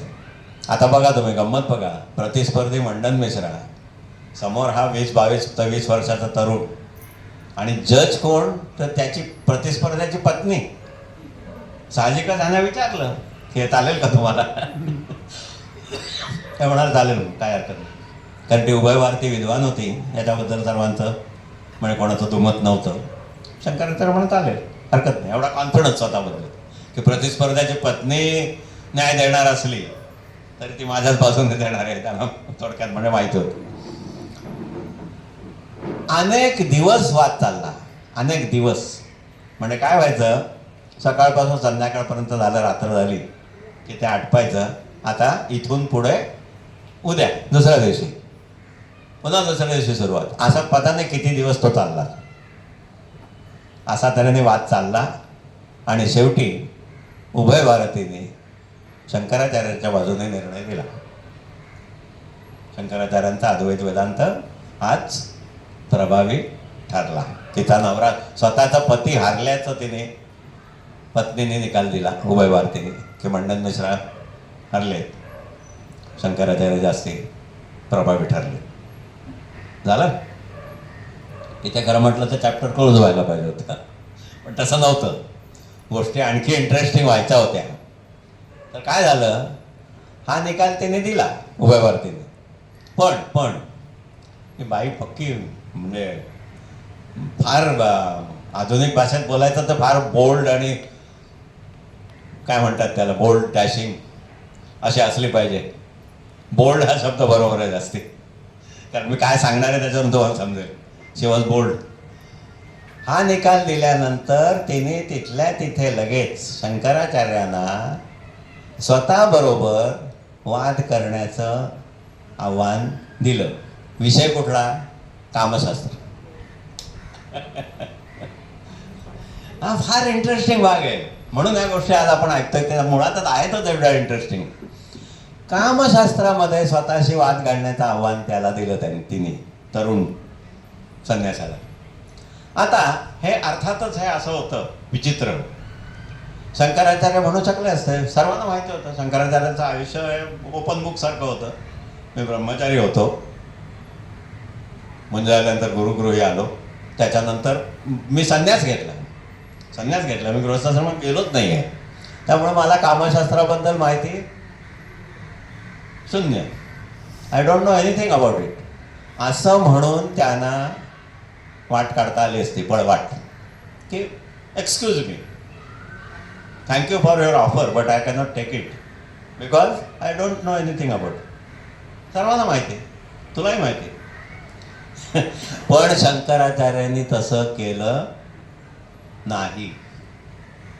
त्याने ते आव्हान स्वीकारलं. फक्त एक अट घातली त्याने. माझे बॅकग्राऊंड अशी आहे त्यामुळे मी एक अट घालतो फक्त. मला आत्ता काही माहिती नाही आहे त्या विषयाबद्दल, तर मला मुदत दे. मुदत किती? 1 महिना फक्त, 1 मंथ. 1 महिन्याने मी परत याच ठिकाणी येईन तुमच्या घरी आणि आपला कामशास्त्रावरती वाद होईल. असाच सर्वांच्या उपस्थितीत होईल. माय गॉड, हे आव्हान त्याने स्वीकारलं. 1 महिन्यामध्ये कामशास्त्रावरती ह्या बाईशी वाद घालायचा. जी बाई एवढी म्हणजे त्यांच्या वादामध्ये न्यायाधीश म्हणून तिची नेमणूक झाली होती. मग तिचं ज्ञान काय असेल त्याची तुम्ही कल्पना करा. तिच्याशी आपल्या दृष्टीने नव्या अशा विषयामध्ये फक्त 1 महिन्याच्या अभ्यासावरती तिच्याशी वाद घालायचा. हे घेतलं त्याने, आव्हान स्वीकारलं. ओके, ती म्हणाली चालेल, हरकत नाही, 1 महिन्याने या. 1 महिन्यामध्ये आणि काय केलं, हे पोचलेले योगी होते. योगातल्या, पतंजल योगामधल्या टोकाच्या सिद्धी, त्याच्यामध्ये एक आहे परकाया प्रवेश. परकाया प्रवेशाची सिद्धी यांना वश होती. कोणाला? शंकराचार्यांना. त्यामुळे त्याने हे आव्हान स्वीकारलं. 1 महिन्यामध्ये त्याने काय केलं, बाजूच्या एका जंगलामध्ये गेले, गुहेमध्ये. तिथल्या एका गुहेमध्ये त्यांनी स्वतःचा देह ठेवला. शिष्यांना सांगून ठेवलं की माझा देह इथे राहील, त्याचं जतन करा, कोणाला येऊ देऊ नका इथे वगैरे. स्वतः त्या देहातून बाहेर पडले. मग तो देह मृतवत होता. बाहेर पडले. परकाया प्रवेश सिद्धी मानल्याशिवाय या गोष्टीचं स्पष्टीकरण आपण करूच शकत नाही, असं आहे परिस्थिती. आणि तेच आहे, त्यांनी तेच वापरलंय. सूक्ष्मदेहाने बाहेर पडून आपला देह तिथे ठेवून गुहेमध्ये सूक्ष्मदेहाने बाहेर पडले तर बाजूला त्या परिसरामध्ये अमरूक नावाचा एक राजा होता. तो मरणासन्न होता किंवा जवळजवळ मेलेला होता म्हणा, काही म्हणा, मरणासन्न अवस्थेत होता. आत्ता आहे की जातोय, राहतोय की जातोय. त्याच्या शरीरात त्याने प्रवेश केला. तो उठला, हेल्दी, व्यवस्थित, त्यांचं शरीर त्याच्यात प्रवेश करते झाले, त्यामुळे तो उठला व्यवस्थित, निरोगी, व्यवस्थित. राजा असल्यामुळे त्याला सर्व साधनं उपलब्ध होती. तुम्ही समजा काय ते. महिनाभरामध्ये त्याने राजाच्या देहात राहून कामशास्त्रावरची जी काय माहिती त्यांना मिळवणं आवश्यक होतं वादासाठी ती मिळवली. With everything. त्याच्यात जास्ती खोलात शिरू नकोया आपण, कारण औचित्य भंग होईल थोडं. तर जे काय करायचं ते केलं त्याने. सर्व माहिती घेतली व्यवस्थित. महिनाभराने ते परत त्या गुहेत आले, आपल्या शरीरात शिरले. तो राजा मेला तिथे, कारण हे बाहेर पडल्यावरती त्याचा जो मूळ देह होता तो मरालाच टेकलेला होता, तो परत मेला असेल थोड्या काळाने. हे आपल्या देहात आले, बाहेर आले. महिष्मतीला उभय भारतीच्या घरी उभे राहिले. आता माझी तयारी आहे. झालं. मी मगाशी आधीच म्हटलं तसं की ते वादामध्ये कोणाच बरोबर कुठल्याच वादामध्ये ते हरले नाही. जसा बाजीराव युद्धामध्ये अजेय होता तसे हे वादामध्ये अजेय होते. वाक्पटुत्व, त्याला इंग्लिशमध्ये त्याने, मी जे वाचलंय त्याच्यात त्याने शब्द वापरलाय फॉरेन्सिक वाक्पटुत्व. फॉरेन्सिक शब्द वापरलाय त्याने. म्हणजे प्रतिस्पर्ध्याला अगदी तासून म्हणतात तसं हे करून टाकणं, मुद्देसूद, हे त्यांना अवगत होतं. त्यामुळे उभयभारतीशी वाद झाला, ती हरली. तिने मान्य केलं मी हरले म्हणून. उभयभारतीनेही त्यांचं शिष्यत्व स्वीकारलं. आणि मंडन मिश्रा जो होता, आधी सांगायचं राहिलं, त्याने सुरेश्वर नावाने शंकराचार्यांचं शिष्यत्व स्वीकारलं आणि दोघेही शिष्य झाले. या उभय भारतीबद्दल शंकराचार्यांच्या मनात अतीव आदर होता. तिला ते साक्षात सरस्वतीचा अवतार मानायचे. म्हणून त्यांनी त्यांच्या कांची मठामध्ये तिची सरस्वती रूपाने स्थापना केली असं म्हणतात. आता ते सरस्वती रूपाने स्थापना केली म्हणजे सरस्वतीची मूर्ती स्थापन केली का ती तिथे जाऊन राहिली हे नेमकं माहिती नाही आहे आपल्याला. असो, दोघंही ते त्यांचं शिष्यत्व स्वीकारलं. आता आपण येतो 20, 22, 23 वर्षामध्ये एवढं सगळं हे केलं. वादाच्या लेवलवरती, बौद्धिक पातळीवरती इतर सर्व मतांना निर्विवादपणे प्रभावित करून, म्हणजे आपला प्रभाव, वर्चस्व प्रस्थापित करून, विशेषतः त्याच्यामध्ये बौद्ध मताचा मला उल्लेख करावासा वाटतो.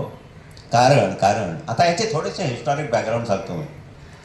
शंकराचार्यांच्या काळाच्या अगोदर 302 ते 500 म्हणजे 4थ्या आणि 5व्या शतकामध्ये गुप्ता साम्राज्य होतं. गुप्ता साम्राज्य हे जगातलं एक अफाट साम्राज्य होतं, अतिशय सामर्थ्यशाली. तेव्हा वैभव होतं सगळं. पृथ्वीराज कपूरच्या त्या प्रसिद्ध सिनेमा जो आहे त्याचं नाव आठवत नाही मला आता, जहाँ डाल डाल पर सोने की चिडिया करती है बसेरा वगैरे, त्याचे वैभव होतं सगळं, ते गुप्ता साम्राज्यातलं होतं. त्याच्यानंतर त्याचा ऱ्हास झाला होता.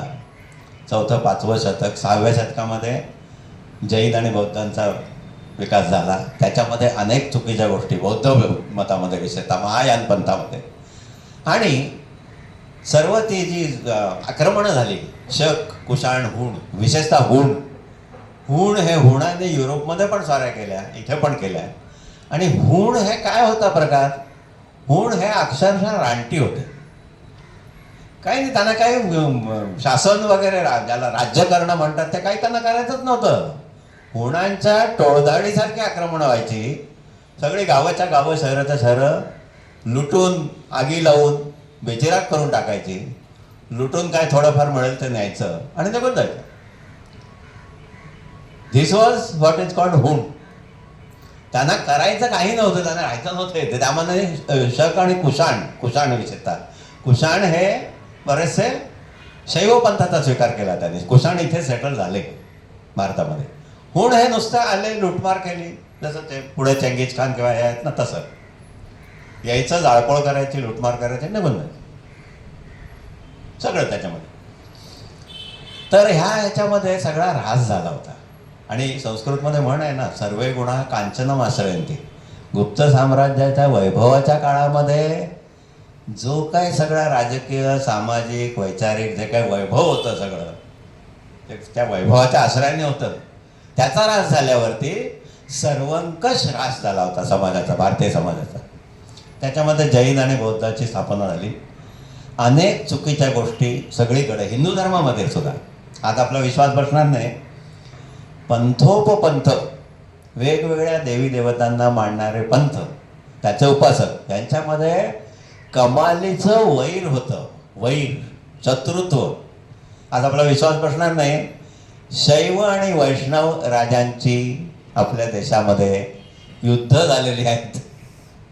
आज ऐकून आपला विश्वास बसणार नाही का असं कसं असेल, आपण सगळे हिंदूच नाही. तसं नव्हतं, तसं नव्हतं. म्हणून मी म्हणतो, म्हणून मी त्या मूळ मुद्द्याकडे येतो की हिंदू धर्माला आजचं जे स्वरूप आहे, आज आपण सगळे हिंदू एक हे जे म्हणतो, तर या माणसामुळे.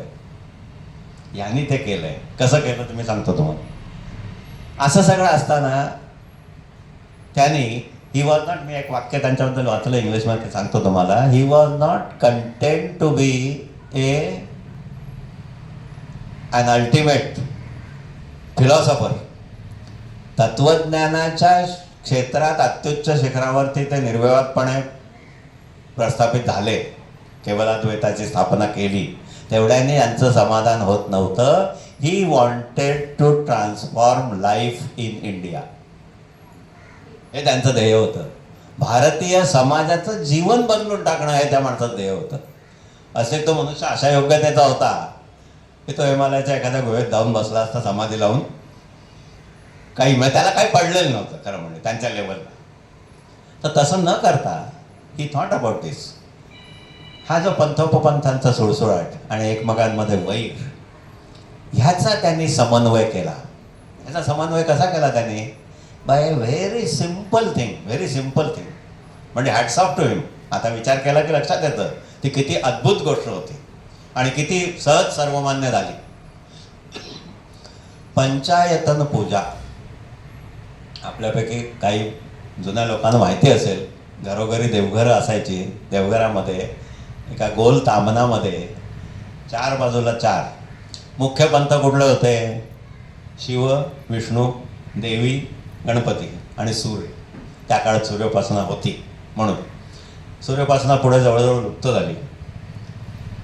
देवी, गणपती, शंकर, विष्णू आणि सूर्य. तर ह्याने काय केलं की त्या गोल तामनामध्ये पाचही देवतांची प्रतीकं, म्हणजे शाळीग्राम विष्णूचा, शंकराची पिंडी, देवीची एखादी छोटी मूर्ती, गणपती छोटी मूर्ती आणि सूर्य काय नाणं बिणं असेल, ही ठेवायची. कशी ठेवायची? चार बाजूला चार आणि मधोमध तुमचा जो मुख्य उपास्य दैवत असेल ते. Wonderful, wonderful. याच्यामध्ये काय झालं की ह्या पाचही देवतांबद्दल आलं. तुम्ही शैव असा तरी तुमच्या त्या तामनामध्ये, पंचायतनामध्ये विष्णू असणार. तुम्ही वैष्णव असा तरी तुमच्या तामनामध्ये पिंडी असणार, देवी असणार, गणपती असणार आणि हे असणार. सर्वांबद्दल आदर. आणि आपले जे मुख्य उपास्य दैवत आहे त्याच्याबद्दल अत्यंत आदर म्हणा तुम्ही. म्हणून तर मधोमध फुलं सर्वांना व्हायची. ह्या पंचायतन पूजेमुळे हिंदू धर्मातल्या पंथोपपंथांचा जो वैरभाव होता तो बराचसा निवळला. आज आपले जे सगळे संत आहेत, सगळे संत एकमुखाने सांगतात की हरिहरांमध्ये भेद मानू नये. हरिहर, विष्णू आणि शंकर हे मुख्य टाकले वादाचे विषय. शंकराचे भक्त वैष्णवांची निंदा करायचे आणि वैष्णव भक्त शंकराची वाटेल तशी निंदा करायचे. हा प्रकार बराचसा त्यांनी आटोक्यात आणला. हा, एक सांगायची गोष्ट राहिली. वैचारिक प्रभुत्व, प्रभाव ह्या माणसाचा एवढा विलक्षण होता की तुम्ही बघा, उत्तर हिंदुस्थानापासून थेट तामिळनाडूपर्यंत जेवढे संत होऊन गेले, तुलसीदास, कबीर, सगळे सगळे महाराष्ट्रातले सगळे संत, तामिळनाडूमधले संत, कर्नाटकातले पुरंदरदास, ते कोणीही घ्या तुम्ही, कोणीही घ्या, सर्व संतांनी एकमुखाने एकमताने निर्विवादपणे स्वीकारलेली जर प्रणाली असेल, विचार पद्धती असेल, तर ती शंकराचार्यांच्या अद्वैत वेदांतच आहे. त्याच्या विरुद्ध कोणीही संत बोललेला नाही आजतागायत. सर्वांचं एकमत आहे त्याच्याबद्दल. हा हा हा प्रभाव आहे, विलक्षण प्रभाव आहे. नुसते वाद जिंकले आणि गेले असं नाही, ते it percolated down to the common man की नाही, हे सगळं एक आहे. ब्रह्मसत्यम जगन मिथ्या, जीवो ब्रह्मैव नापरा. प्रत्येक जीवाला त्याने ब्रह्माची पातळी दिली, कारण ते शक्य आहे म्हणून. हा प्रभाव त्यांचा. आता पंचायतन पूजा, देशाच्या 4 दिशांना 4 कोपऱ्यांमध्ये, उत्तरेमध्ये बद्रिकाश्रम, पश्चिमेकडे द्वारका, पूर्वेमध्ये जगन्नाथपुरी आणि दक्षिणेमध्ये शृंगेरी साताऱ्याच्या जवळ आणि कांची. कांची हा 5वा. मग 4 मुख्य मठ. त्या मठांमध्ये आपल्या 4 शिष्योत्तमांची नेमणूक केली. ते स्वतः मला वाटतं शृंगेरीला असायचे. कांचीला एक मठ स्थापन केलं. या मठस्थापनेमधून धर्माला काहीसं थोडंसं तरी का होईना संघटित स्वरूप प्राप्त करून दिलं. आता आपण सर्वात महत्त्वाच्या गोष्टीकडे येणार आहोत. कुंभमेळा. कुंभमेळा 2025 मध्ये जो आता प्रयागला कुंभमेळा झाला आहे, त्याच्यामधलं वर्णन तुम्ही ऐका. दशनामी संप्रदाय, दशनामी आखाडा, हल्ली आखाडा म्हणतात त्याला, मूळ दशनामी संप्रदाय. ही काय भानगड आहे? या सगळ्या भानगडी, कुंभमेळ्यासंबंधी सगळ्या भानगडी, त्याचं मूळ शंकराचार्यांकडे जात आहे. हा फॅक्ट आहे. दशनामी संप्रदाय म्हणजे काय? संन्यासाश्रम जे मी सांगितलं ना, ह्यानी गुरु गोविंदपाद हे यांची परंपरा कोणती? तर प्रत्यक्ष व्यास, महर्षी व्यास, महाभारताचे रचनाकार आणि सर्व वेदांचं त्यांनी सर्व संपादन, 18 पुराणं, 4 वेद, आपल्या एकेका शिष्याला एक शाखा दिली, हे जे सगळं केलं, वेदांचं संपादन. आणि शुकतात, शुकाचे वडील, शुक जो आहे, त्या शुकापासून सुरू झालेली परंपरा जी आहे ती गोविंदपाद आणि शंकराचार्य ही आहे. ही एक झाली. अशा त्या काळामध्ये ज्या काय होत्या, त्यालाही पुन्हा सगळं विस्कळीत स्वरूप आलेलं होतं. यांनी त्याला बरोबर सुसूत्र स्वरूप दिलं. काय केलं की 10 नावं दिली, म्हणून दशनामी संप्रदाय.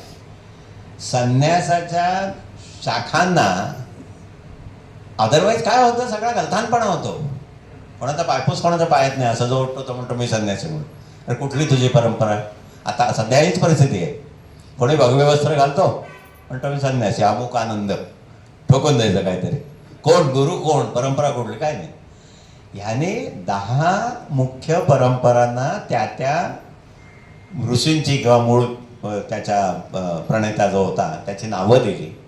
त्याला दशनामी संप्रदाय म्हणून ओळखलं जातं.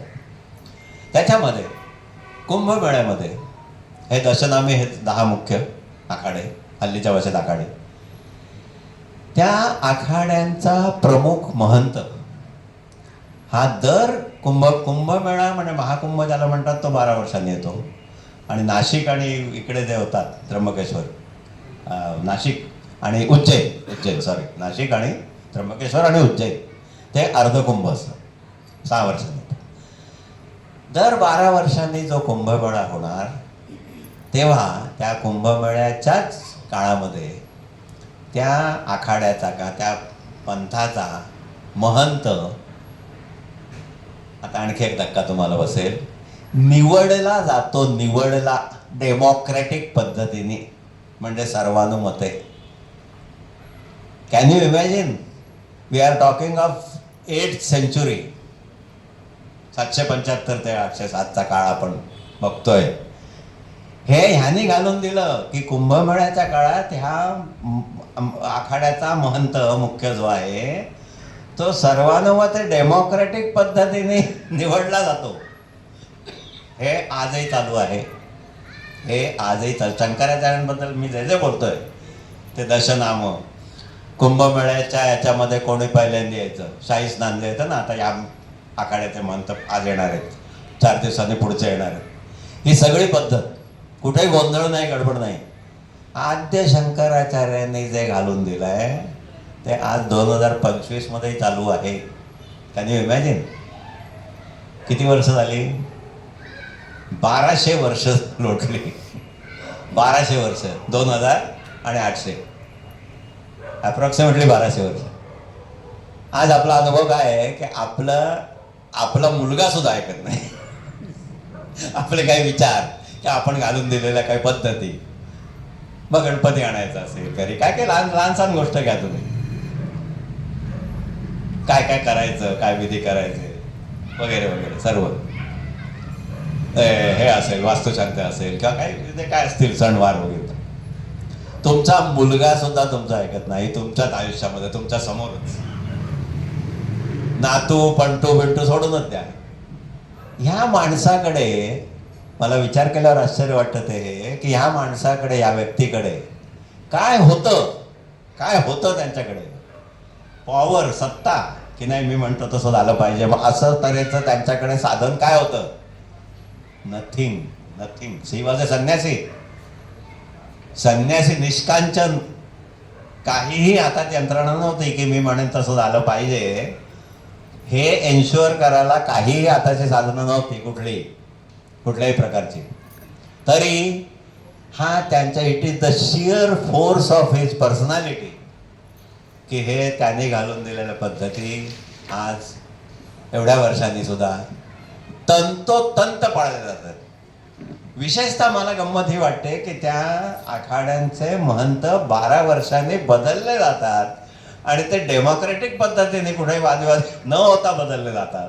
जो सर्वानुमते श्रेष्ठ ठरतो तो नेमला जातो पुढच्या 12 वर्षांसाठी, पुन्हा 12 वर्षांनी तो बदलायचा. हे सगळं घालून दिलंय. हे संघटित स्वरूप. मठांची स्थापना, त्या शृंगेरी मठामध्ये असे 2 पुतळे आहेत, असं मी ऐकलंय, मी बघितलं नाही, ऐकलंय.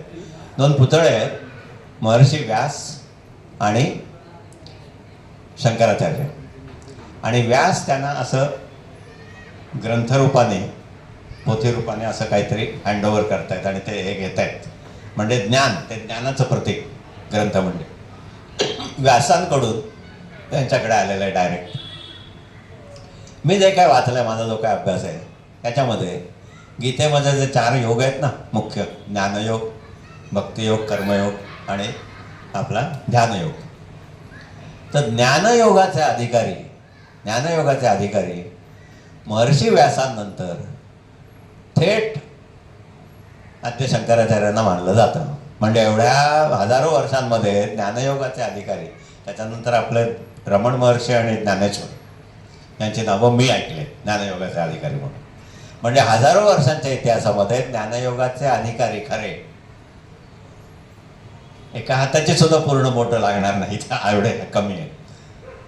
म्हणजे ज्ञानयोगाच्या गप्पा कोणी मारूच नाहीत खरं म्हटलं तर, की मी ज्ञानयोगाचा अधिकारी आमचा झूट आहे. महर्षी व्यास, शंकराचार्य, आद्य शंकराचार्य, ज्ञानेश्वर आणि रमण महर्षी, एवढेच फक्त. बाकीचा नाही, कर्मयोग, भक्तियोग वगैरे. भक्तियोग सर्वांना जास्ती सुलभ असो. आता आपण कुठे होतो? हां, आता हे एवढं सगळं कार्य. आता मृत्यू, इसवी सन 807 बद्रिकाश्रमाला त्याने मठाची स्थापना केली, एका पीठाची. केदारनाथ हेही हिमालयाच्या पायथ्याशी एक प्रसिद्ध तीर्थक्षेत्र, एक मंदिर आहे. केदारनाथाच्या जवळ हिमालयाच्या एका गुहेमध्ये इसवी सन 807 हा मनुष्य, ही व्यक्ती, थोर विभूती म्हणा, काय म्हणायचं ते आपल्याला समजत नाही, केदारनाथाच्या जवळ हिमालयाच्या पायथ्याशी असलेल्या एका गुहेमध्ये 807 मध्ये केव्हा तरी, नेमकी डेट माहीत नाही, हे त्या गुहेमध्ये शिरले. मार्क माय वर्ड्स हा, तुम्ही अत्यंत बारकाईने ऐका. त्या गुहेमध्ये शिरले, ते परत आले नाही. That's all. That's all what is non about his death. एवढंच आहे. हे अशा तऱ्हे काहीही माहिती नाही, काही त्याचं स्मारक नाही, समाधी नाही, चिरा नाही, काही नाही, देऊळ नाही, मंदिर नाही, काही नाही, नथिंग. एवढं महान कार्य त्याने 32 वर्षात केलं. तो मनुष्य निस्संगपणे एका विशिष्ट वर्षामध्ये 807 मध्ये ते त्या गुहेत शिरले. कोणी शिष्य बरोबर घेतला नसणार. त्यांनी काय सांगायचं ते त्यांना सांगितलं असणार, माझ्या मागे काय करा ते. स्वतः त्या गुहेत शिरले, ते परत आले नाही. मी ज्या ठिकाणून त्यांचं सगळं चरित्र वाचलं आहे त्याच्यामध्ये हे एवढेच शब्द आहेत आणि हेच लिहिलं आहे की याच्याकरीत काही माहिती नाही.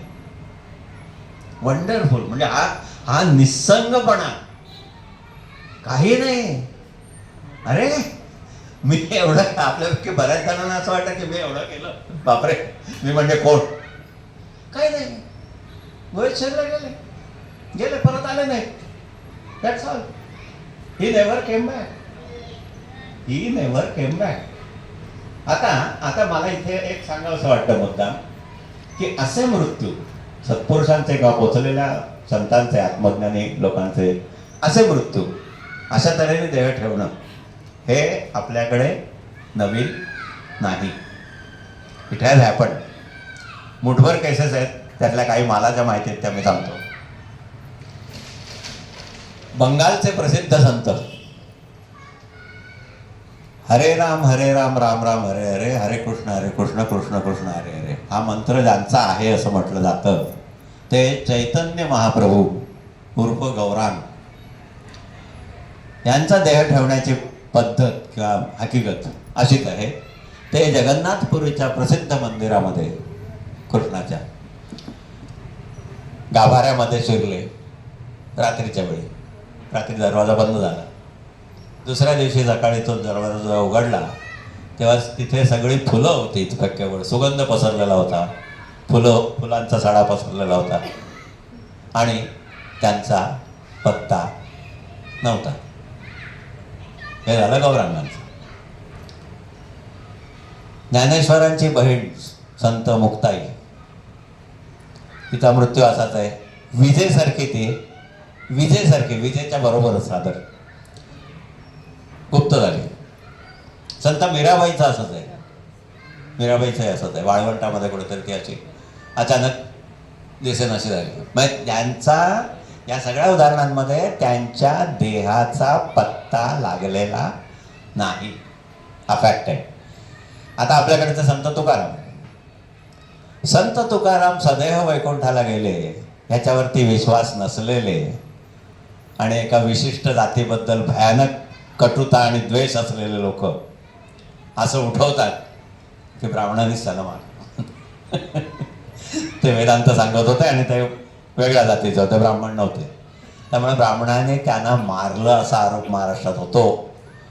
तर हे अज्ञानच आहे. आता हे सगळे गौरांग, चैतन्य महाप्रभू, मीराबाई, मुक्ताई हे सगळ्यांना असंच मारलं असं समजायचं का कोणी? असो, आपण त्यात शिरायचं नाही आहे. पण मला म्हणायचं आहे काय की खुद्द आद्य शंकराचार्य गोव्यात शिरले आणि बाहेर आले नाही. पत्ता त्यांचा शोध घ्यायचा प्रयत्न केला असेल, नाही लागला पत्ता, नाही झालं. मीराबाई, मुक्ताई आणि चैतन्य महाप्रभू आणि तुकाराम आपले. त्यामुळे इथे तुकारामांचं काहीतरी वेगळं झालं आहे, हे तुमचं अज्ञान आहे. तुकारामही ह्या लेव्हलचे होते म्हणून त्यांचं असं ते म्हटलं जातं त्या भंडाऱ्याजवळ कुठल्या जंगलामध्ये. त्यांचा देह मिळालाच नाही आहे, त्यांचा देह मिळालाच नाही आहे. तिथे फुलं पडलेली दिसली, मला वाटतं वस्त्र दिसली, फुलं दिसली आणि ते नाहीच झाले म्हणून ते सदैव वैकुंठाला गेले असं म्हटलं जातं. तर त्यात असं एवढा गजब करणं हे तुम्हाला अशी इतर उदाहरणं माहिती नसल्याचं लक्षण आहे. नाहीतर ह्या सगळ्यांना ज्यांचा देहाचा पत्ता लागत नाही त्या सर्वांना कोणीतरी मारलं असं म्हणायला लागेल आणि देह मुद्दाम हे केला, लापता केला. तर तसं नाही आहे, तसं नाही आहे. तुमचं अज्ञान आहे, तुम्ही समजून घ्या. एनिवे, आता मला वाटतं आपलं बरंचसं कव्हर झालेलं आहे. आता दुसरा एक महत्त्वाचा भाग असा की अद्वैत वेदांत, अद्वैत वेदांत, केवल अद्वैत शंकराचार्यांनी जे मांडलं ते अशा लेवलचं आहे की, हे मी एक जाता जाता सांगतोय, आपलं आईन्स्टाईनचा सापेक्षतावादाचा सिद्धांत, theory of relativity by Einstein, आता अलीकडे होऊन गेलेला. ह्याच्याबद्दल असं म्हटलं जातं की आईन्स्टाईनने मांडलेला सापेक्षवादाचा सिद्धांत हा जगात मोठभर लोकांनाच समजला आहे. तसंच गंमत अशी आहे की शंकराचार्यांचा केवळ अद्वैताचा सिद्धांत सुद्धा असा मुठभर लोकांनाच समजण्यासारखा आहे, ही परिस्थिती आहे. पण ह्याच्यात असं मानलं जात नाही, हे काहीतरी आपलं रिलेटिव्हिटीचा सिद्धांत मुठभर लोकांनाच माहिती आहे. अद्वैत वेदांताचा सिद्धांत सुद्धा तसाच आहे, तो खरा ज्यांना समजलाय असे अधिकारी व्यक्ती किंवा पुरुष मुठभरच आहे.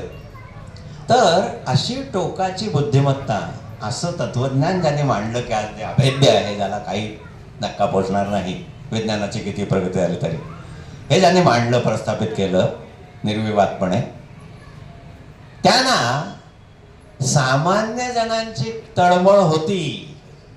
त्याच्यासाठी त्यांनी असंख्य स्तोत्र रचले. सामान्य लोकांना भक्ती करायला सोयीचे पडावे म्हणून त्याने असंख्य स्तोत्र रचली, जी अत्यंत काव्यात्मकदृष्ट्या अतिशय श्रेष्ठ दर्जाची आणि गेय आणि मुखोद्गत सहज करता येतील अशा तऱ्हेचे आहेत. त्यातली मी काही नावं फक्त वाचून दाखवतो, आपल्याला त्याच्यात जाण्या इतका वेळ नाही आहे. महत्वाची जी स्तोत्र आहेत त्यांची: गुरुवाष्टकम, दक्षिणामूर्ती स्तोत्र, भवान्यष्टकम, अन्नपूर्णा स्तोत्र, काशीचं अन्नपूर्णा, विष्णू षटपदी, गंगा स्तोत्र, देव्यपराध क्षमापन स्तोत्र, वेदसार शिवस्तोत्र, शिवनामावल्याष्टकम, शिवापराध क्षमापन स्तोत्र, कौपीन पंचकम, चर्पट पंजरिका स्तोत्र, द्वादश पंजरिका स्तोत्र, निर्वाणाष्टकम, निर्वाणाष्टकम हे प्रसिद्ध आहे फार, चिदानंद रूप शिवोहम शिवोहम, आणि अच्युताष्टकम. अच्युताष्टकामध्ये गंमत अशी आहे की त्यात काही श्लोक, बरेचसे श्लोक श्रीकृष्णावरती आहेत, काही श्लोक रामावरती आहेत. अच्युताष्टक. तर ही ह्याच्यातलं हे मला वाटतं चर्पट पंजरिका का कौपी द्वादश पंजरिका ह्याच्यातलं एक कुठलं तरी मला वाटतं ज्याला भजगोविंदम नावाने जे ओळखलं जातं. MS सुब्बलक्ष्मीच्या आवाजामध्ये त्याच्या कॅटसेट्स वगैरे आहेत, रेकॉर्ड्स आहेत. भजगोविंदम भजगोविंदम, गोविंदम भज मूढमते, संप्राप्ते सन्निहिते, असू दे नाही विसरलो तेवढं पाठ नाही मला. नाही नाही रक्षती डंकून करणे, असं तो श्लोक आहे, तुम्हाला माहिती आहे मला वाटतं. एका काशीच्या घाटावरती ते स्नानासाठी जात असताना शंकराचार्य एका लहान तरुणाला, मुलाला, त्यांनी हे डंकरून करणे जे आहे ना, डंकरून, ही व्याकरणामधली सूत्र असतात. ती अशी विचित्र शब्दसमूह असतो, ते त्याच्यामध्ये सूत्र असतं व्याकरणाचं.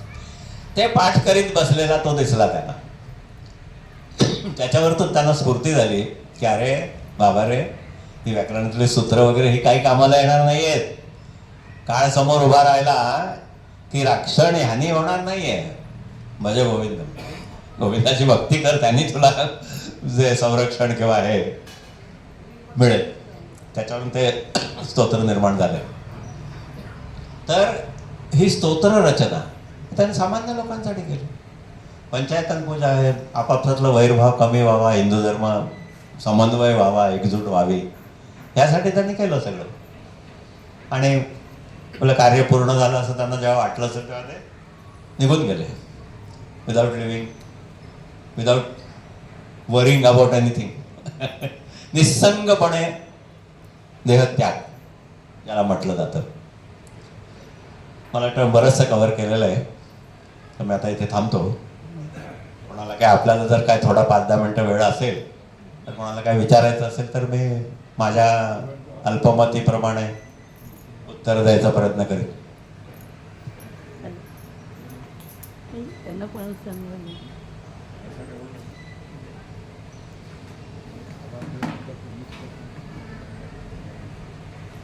मला काय विचारायचं आहे? विचारायचं आहे, या 32 वर्षाचा कालावधी 1.5 तासात कव्हर करणं कठीण आहे तसं, परंतु संजय पटवर्धन माहिती घ्या संजय कॉपी एक बंधूला प्रश्न करतोय. जे व्याख्यानामध्ये सांगितलं गेलं की त्यांचा मंडन मिश्र आणि शंकराचार्य वाद हा काही दिवस चालला, तर तो सविस्तर उपलब्ध आहे का अभ्यासकांसाठी?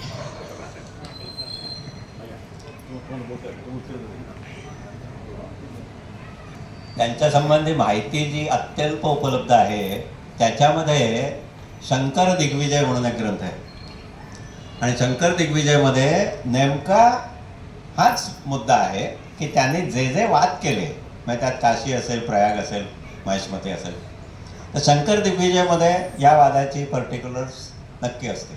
कारण शंकर दिग्विजय ही त्यांच्या वादामधल्या विजयाचीच हकीकत आहे. तेच नाव आहे ग्रंथाचं, शंकर दिग्विजय. म्हणजे भारतभर त्यांनी जे वाद केले असतील ते त्याच्यात असतील, निदान संक्षिप्त स्वरूपात तरी. अनेक काही दिवस चालणारा वाद अख्खाच्या अख्खा रेकॉर्ड केला असेल कोणी, अशी शक्यता नाही, पण त्यातले महत्त्वाचे मुद्दे असतात. हां, आणि महत्त्वाची गोष्ट हीच आहे, एक एक एक राहिला मोठा फार महत्त्वाचा विषय, मला कसा सुटला मला समजत नाही. हिंदू धर्माच्या दृष्टीने शंकराचार्यांचं कार्य किती महत्त्वाचं आहे ते आपल्याला इतिहासावरती एक नजर टाकली की कळतं. हे 775 ते 807 यांनी बौद्ध मताचा पाडाव केला. बौद्ध धर्म जवळजवळ भारतातून निष्प्रभ करून तो बाहेर गेला. आज इथे जो आहे तो मेनली डॉक्टर बाबासाहेब आंबेडकरांनी 1956 मला वाटतं 56 ना 1956 साली बौद्ध धर्माचा स्वीकार केला, त्यामुळे आहे बराचसा. त्यांच्याबरोबर काही लाख अनुयायांनी बौद्ध धर्म स्वीकारला वगैरे, ते आपल्याला माहिती आहे. बाकी अदरवाईज आणि वैचारिक दृष्ट्या तो निष्प्रभ केला गेला, हे आहे, हा फॅक्ट आहे. आता तुम्ही पुढे बघा, काही शतकं पुढे 1528 मध्ये बाबर आला, आणि काय झालं ते सर्वांना माहिती आहे. राणा प्रताप आणि आपले शिवाजी महाराज, राणा प्रतापांच्या नंतर शिवाजी महाराज, विजयनगरचं साम्राज्य वगैरे ते मागचं. विजयनगरच्या साम्राज्याचा पाडाव बहामनी सत्तांनी, बहामनीची राज्य होती मुसलमानी सगळे, त्यांनी केला पाडाव. ते सगळे हे केलं, नष्ट केलं सर्व. हम्पी बदामीचे तुम्हाला अवशेष मिळतात, सगळ्या मूर्ती भंगलेल्या आणि अशा मिळतात तिथे. तिथे एकही देऊळ असं दिसत नाही की जिथे पूजा चालली आहे, सगळे भग्न. सर्व साम्राज्य साफ करून टाकलं सगळं. आता तिथे फक्त अवशेष उरलेले आहेत. राणा प्रताप आणि शिवाजी महाराज कोणाशी लढले, आणि ते लढायला शिवाजी महाराजांचं हिंदवी स्वराज्य व्हावी ही तोसरींची इच्छा, आणि राणा प्रतापचं अकबराविरुद्ध लढायला ते काय होतं ते हे होते शिल्लक हिंदू होते त्याच्या विरुद्ध लढायला, हा फॅक्ट आहे. शंकराचार्य झाले नसते तर अख्खा भारत बौद्ध झाला असता आणि तो अहिंसकच असता मुळात. त्यामुळे मुसलमानांना इथं मोकळं रान मिळालं असतं.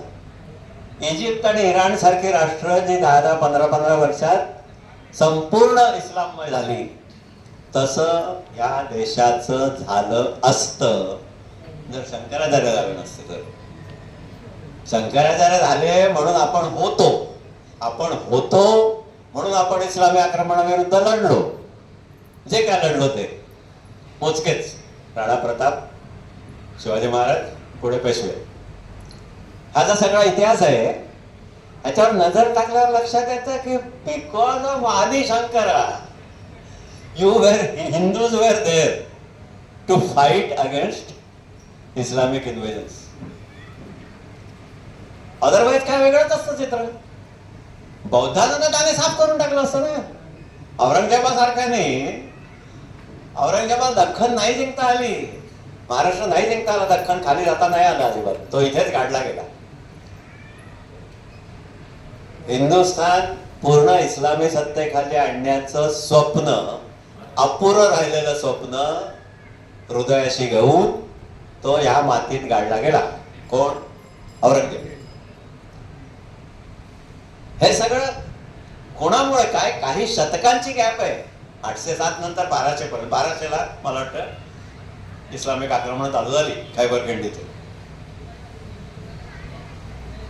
तर त्यांच्या विरुद्ध लढायला हिंदू धर्म जिवंत होता. हे ज्या माणसाचं श्रेय आहे त्याच्याबद्दल आपण बोलतोय. आणि त्याच्याबद्दल दुर्दैवाची गोष्ट अशी की त्याच्याबद्दल कोणाला माहितीच नाही. हा मोठा दैव दुर्विलास आहे.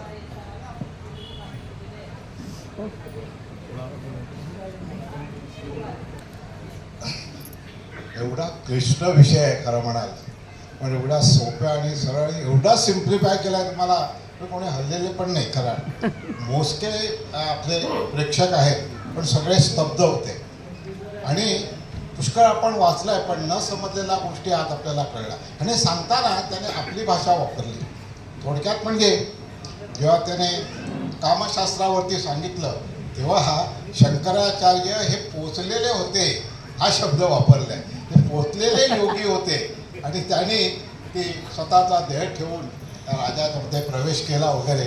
इतक्या सोप्या भाषेत ते समजावून सांगण्याचं जे कार्य तुम्ही केलं आहेत ना, हॅट्स ऑफ टू यू. सगळ्यांनी जोरात टाळ्या हॅट्स ऑफ टू यू. त्यांना मिळालेलं ज्ञान आपल्यापर्यंत पोचवलं आहे त्याच्याबद्दल तुमचे खरंच आभार आहोत. आता हे सगळं ऐकल्याचं वाटायला लागलं. आम्ही निर्णय कार्यक्रम करतोच, अध्यात्मावर करतो पण जास्त अध्यात्मावर नसतात. तर मला वाटतं वर्षातून कमीत कमी 4 तरी कार्यक्रम अध्यात्मावर व्हायला पाहिजे असे वक्ते आपल्या अवतीभोवती आहेत. वर्षातून 4 म्हणजे जास्त नाही आहेत. आणि इतके श्रोते आले तरी पुष्कळ झाले. मी म्हणे हे जास्तच आहे श्रोते माझ्या माहितीप्रमाणे. हे खरंच जास्त आहे. इतकेही श्रोते येऊ शकत नाहीत आणि तुम्ही सगळे शांतपणे ऐकलात. त्याच्याबद्दल तुमचेही आभार. आज आमचे रमण आलेले आहेत. कारण ह्या लेक्चरसाठी 4 महिन्यानंतर बायपास झाल्यानंतर पहिलाच पडले पण ह्या लेक्चरला मी येणार. तर होय त्यांचंही स्वागत. आपण परत एकदा तुमचं स्वागत. महिला वर्ग कमी आहे. महिला वर्ग नाही, जो- आध्यात्मिक विषयानं महिला वर्ग असतो का? ते भक्ती मार्गाचा असला की येतात. भक्तीला विरोध नाही. भक्ती मार्गाचा नव्हता. संपलेला आहे.